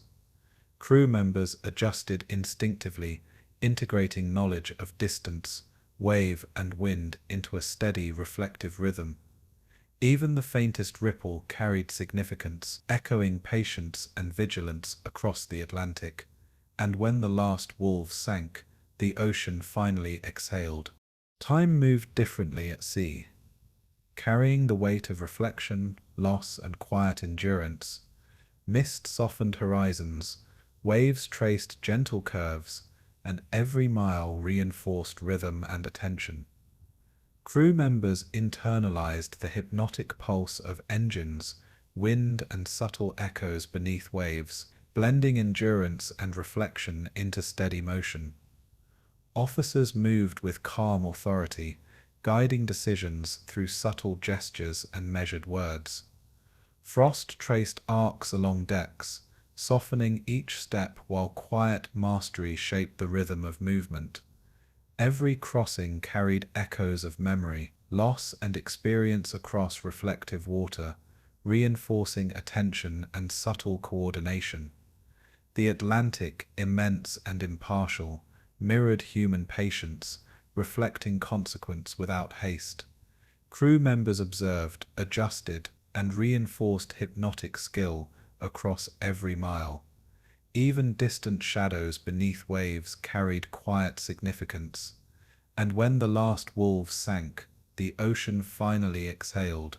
Silence became a companion, soft and persistent, blending wind, wave, and reflective steel into a hypnotic cadence. Engines hummed low, waves pulsed gently, and mist softened distance and horizon alike. Crew members moved with measured attention, gestures precise, footsteps careful, internalizing the quiet mastery of years at sea. Every adjustment, however small, carried consequence across the reflective expanse, reinforcing vigilance and endurance. Officers guided with calm authority, balancing caution and forward movement across the vast Atlantic. Frost, wind, and mist traced subtle arcs, softening edges and shaping reflective attention. Crew members absorbed lessons of patience, observation, and subtle mastery, integrating them into steady rhythmic action. The Atlantic remained vast, patient, and impartial, carrying both history and present effort with quiet grace. Every mile strengthened endurance, coordination, and hypnotic attention. And when the last wolves sank, the ocean finally exhaled. Each day carried rhythm, repetition, and subtle reflection, reinforcing experience and endurance across miles of sea. Mist softened forms, wind traced gentle whispers across decks, and waves reflected arcs of soft light across steel and shadow. Crew members observed carefully, adjusting with hypnotic precision to changes in distance, swell, and wind. Officers spoke quietly, gestures deliberate, words low, maintaining coordination, attention, and subtle mastery of circumstance. Even distant echoes of past conflict resonated, soft and muted beneath the vast Atlantic expanse. Frost traced gentle arcs along rails and decks, highlighting both fragility and endurance. Engines hummed, waves pulsed, and subtle movement carried meaning across reflective water. Every mile reinforced patterns of vigilance, coordination, and hypnotic attention. Crew members internalized rhythm, patience, and subtle mastery, shaping each crossing into quiet continuity. And when the last wolves sank, the ocean finally exhaled. The Atlantic, immense, patient, and reflective, became a mirror of both history and endurance, absorbing effort and returning calm consequence. Mist softened horizons, waves traced gentle arcs, and wind carried faint echoes of movement across steel decks. Crew members internalized subtle mastery, balancing attention, patience, and skill as they moved across miles of reflective water. Officers guided quietly, gestures measured, words soft, reinforcing coordination, endurance, and hypnotic rhythm. Frost and mist softened edges, while distant waves carried quiet reassurance across the expanse. Engines hummed, shadows traced subtle arcs, and even the faintest ripple beneath the surface carried significance.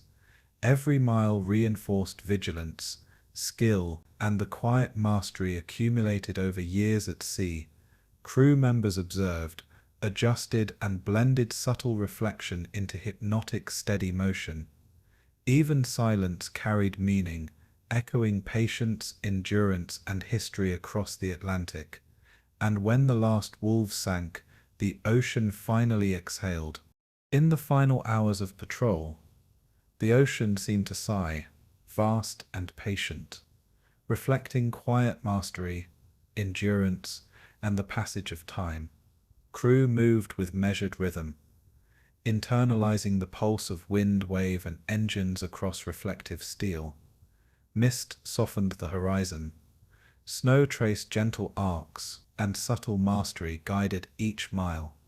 Every gesture, adjustment, and observation reinforced endurance, coordination, and hypnotic rhythm.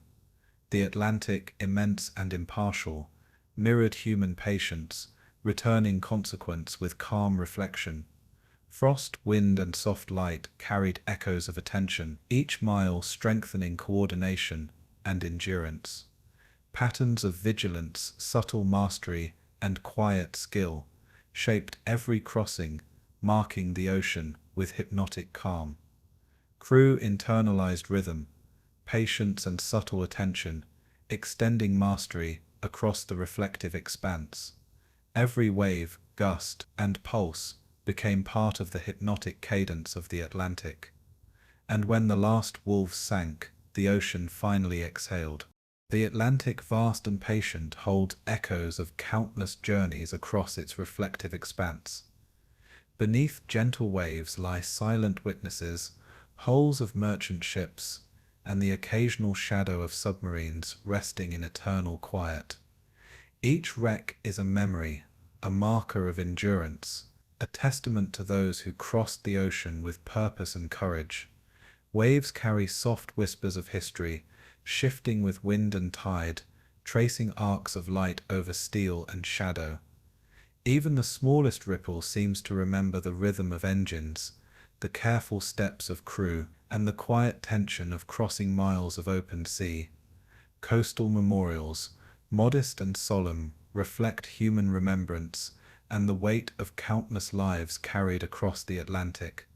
Harbors echo soft stories, flags flutter gently, and footsteps mark paths of reflection among those who honor sacrifice. Every crossing, every mile, now lives both in memory and in the measured heartbeat of the ocean. The Atlantic keeps its secrets with patient impartiality, returning only calm reflection to those who listen. The Atlantic has no voice, yet it tells the longest story of the war, etched in waves, remembered in silence. Even decades later, waves trace gentle curves over former battle zones, arcs of light reflecting steel and shadow in hypnotic rhythm.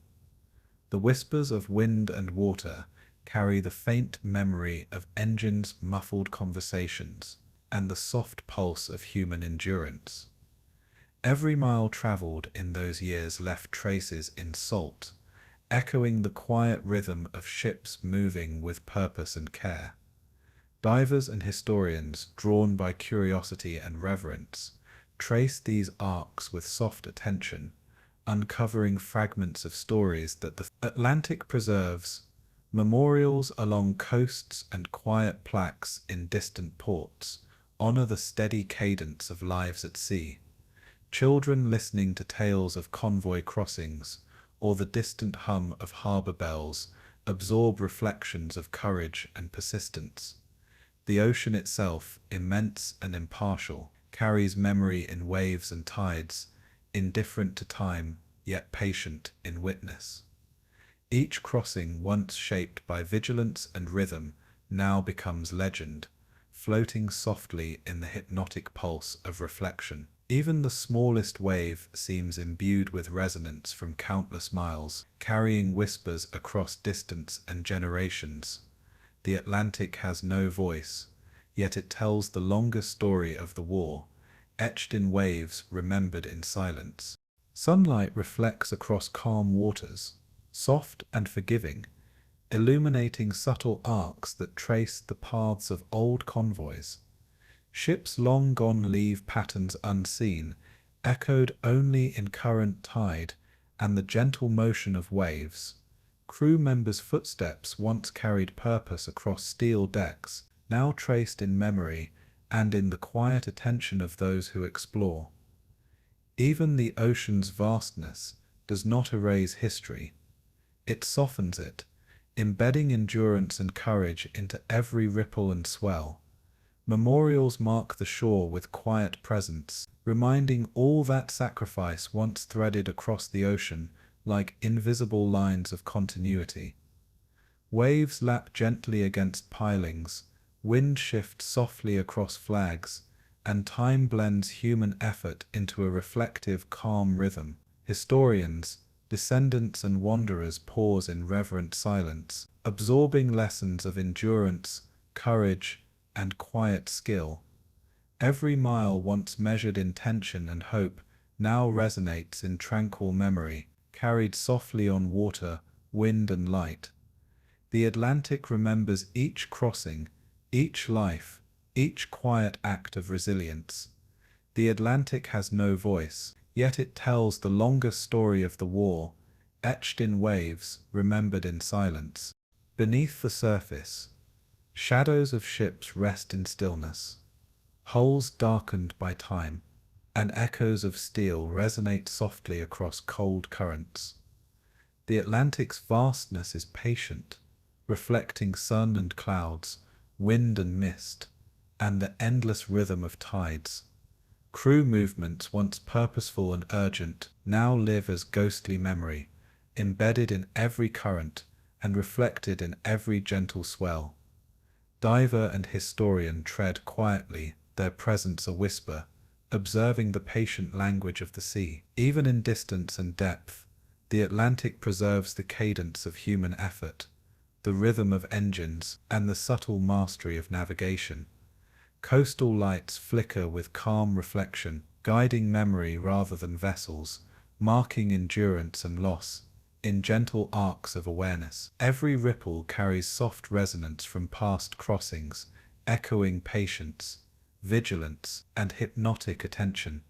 Sunlight filters down into quiet shadows, reflecting arcs of history in subtle hypnotic patterns across the ocean floor.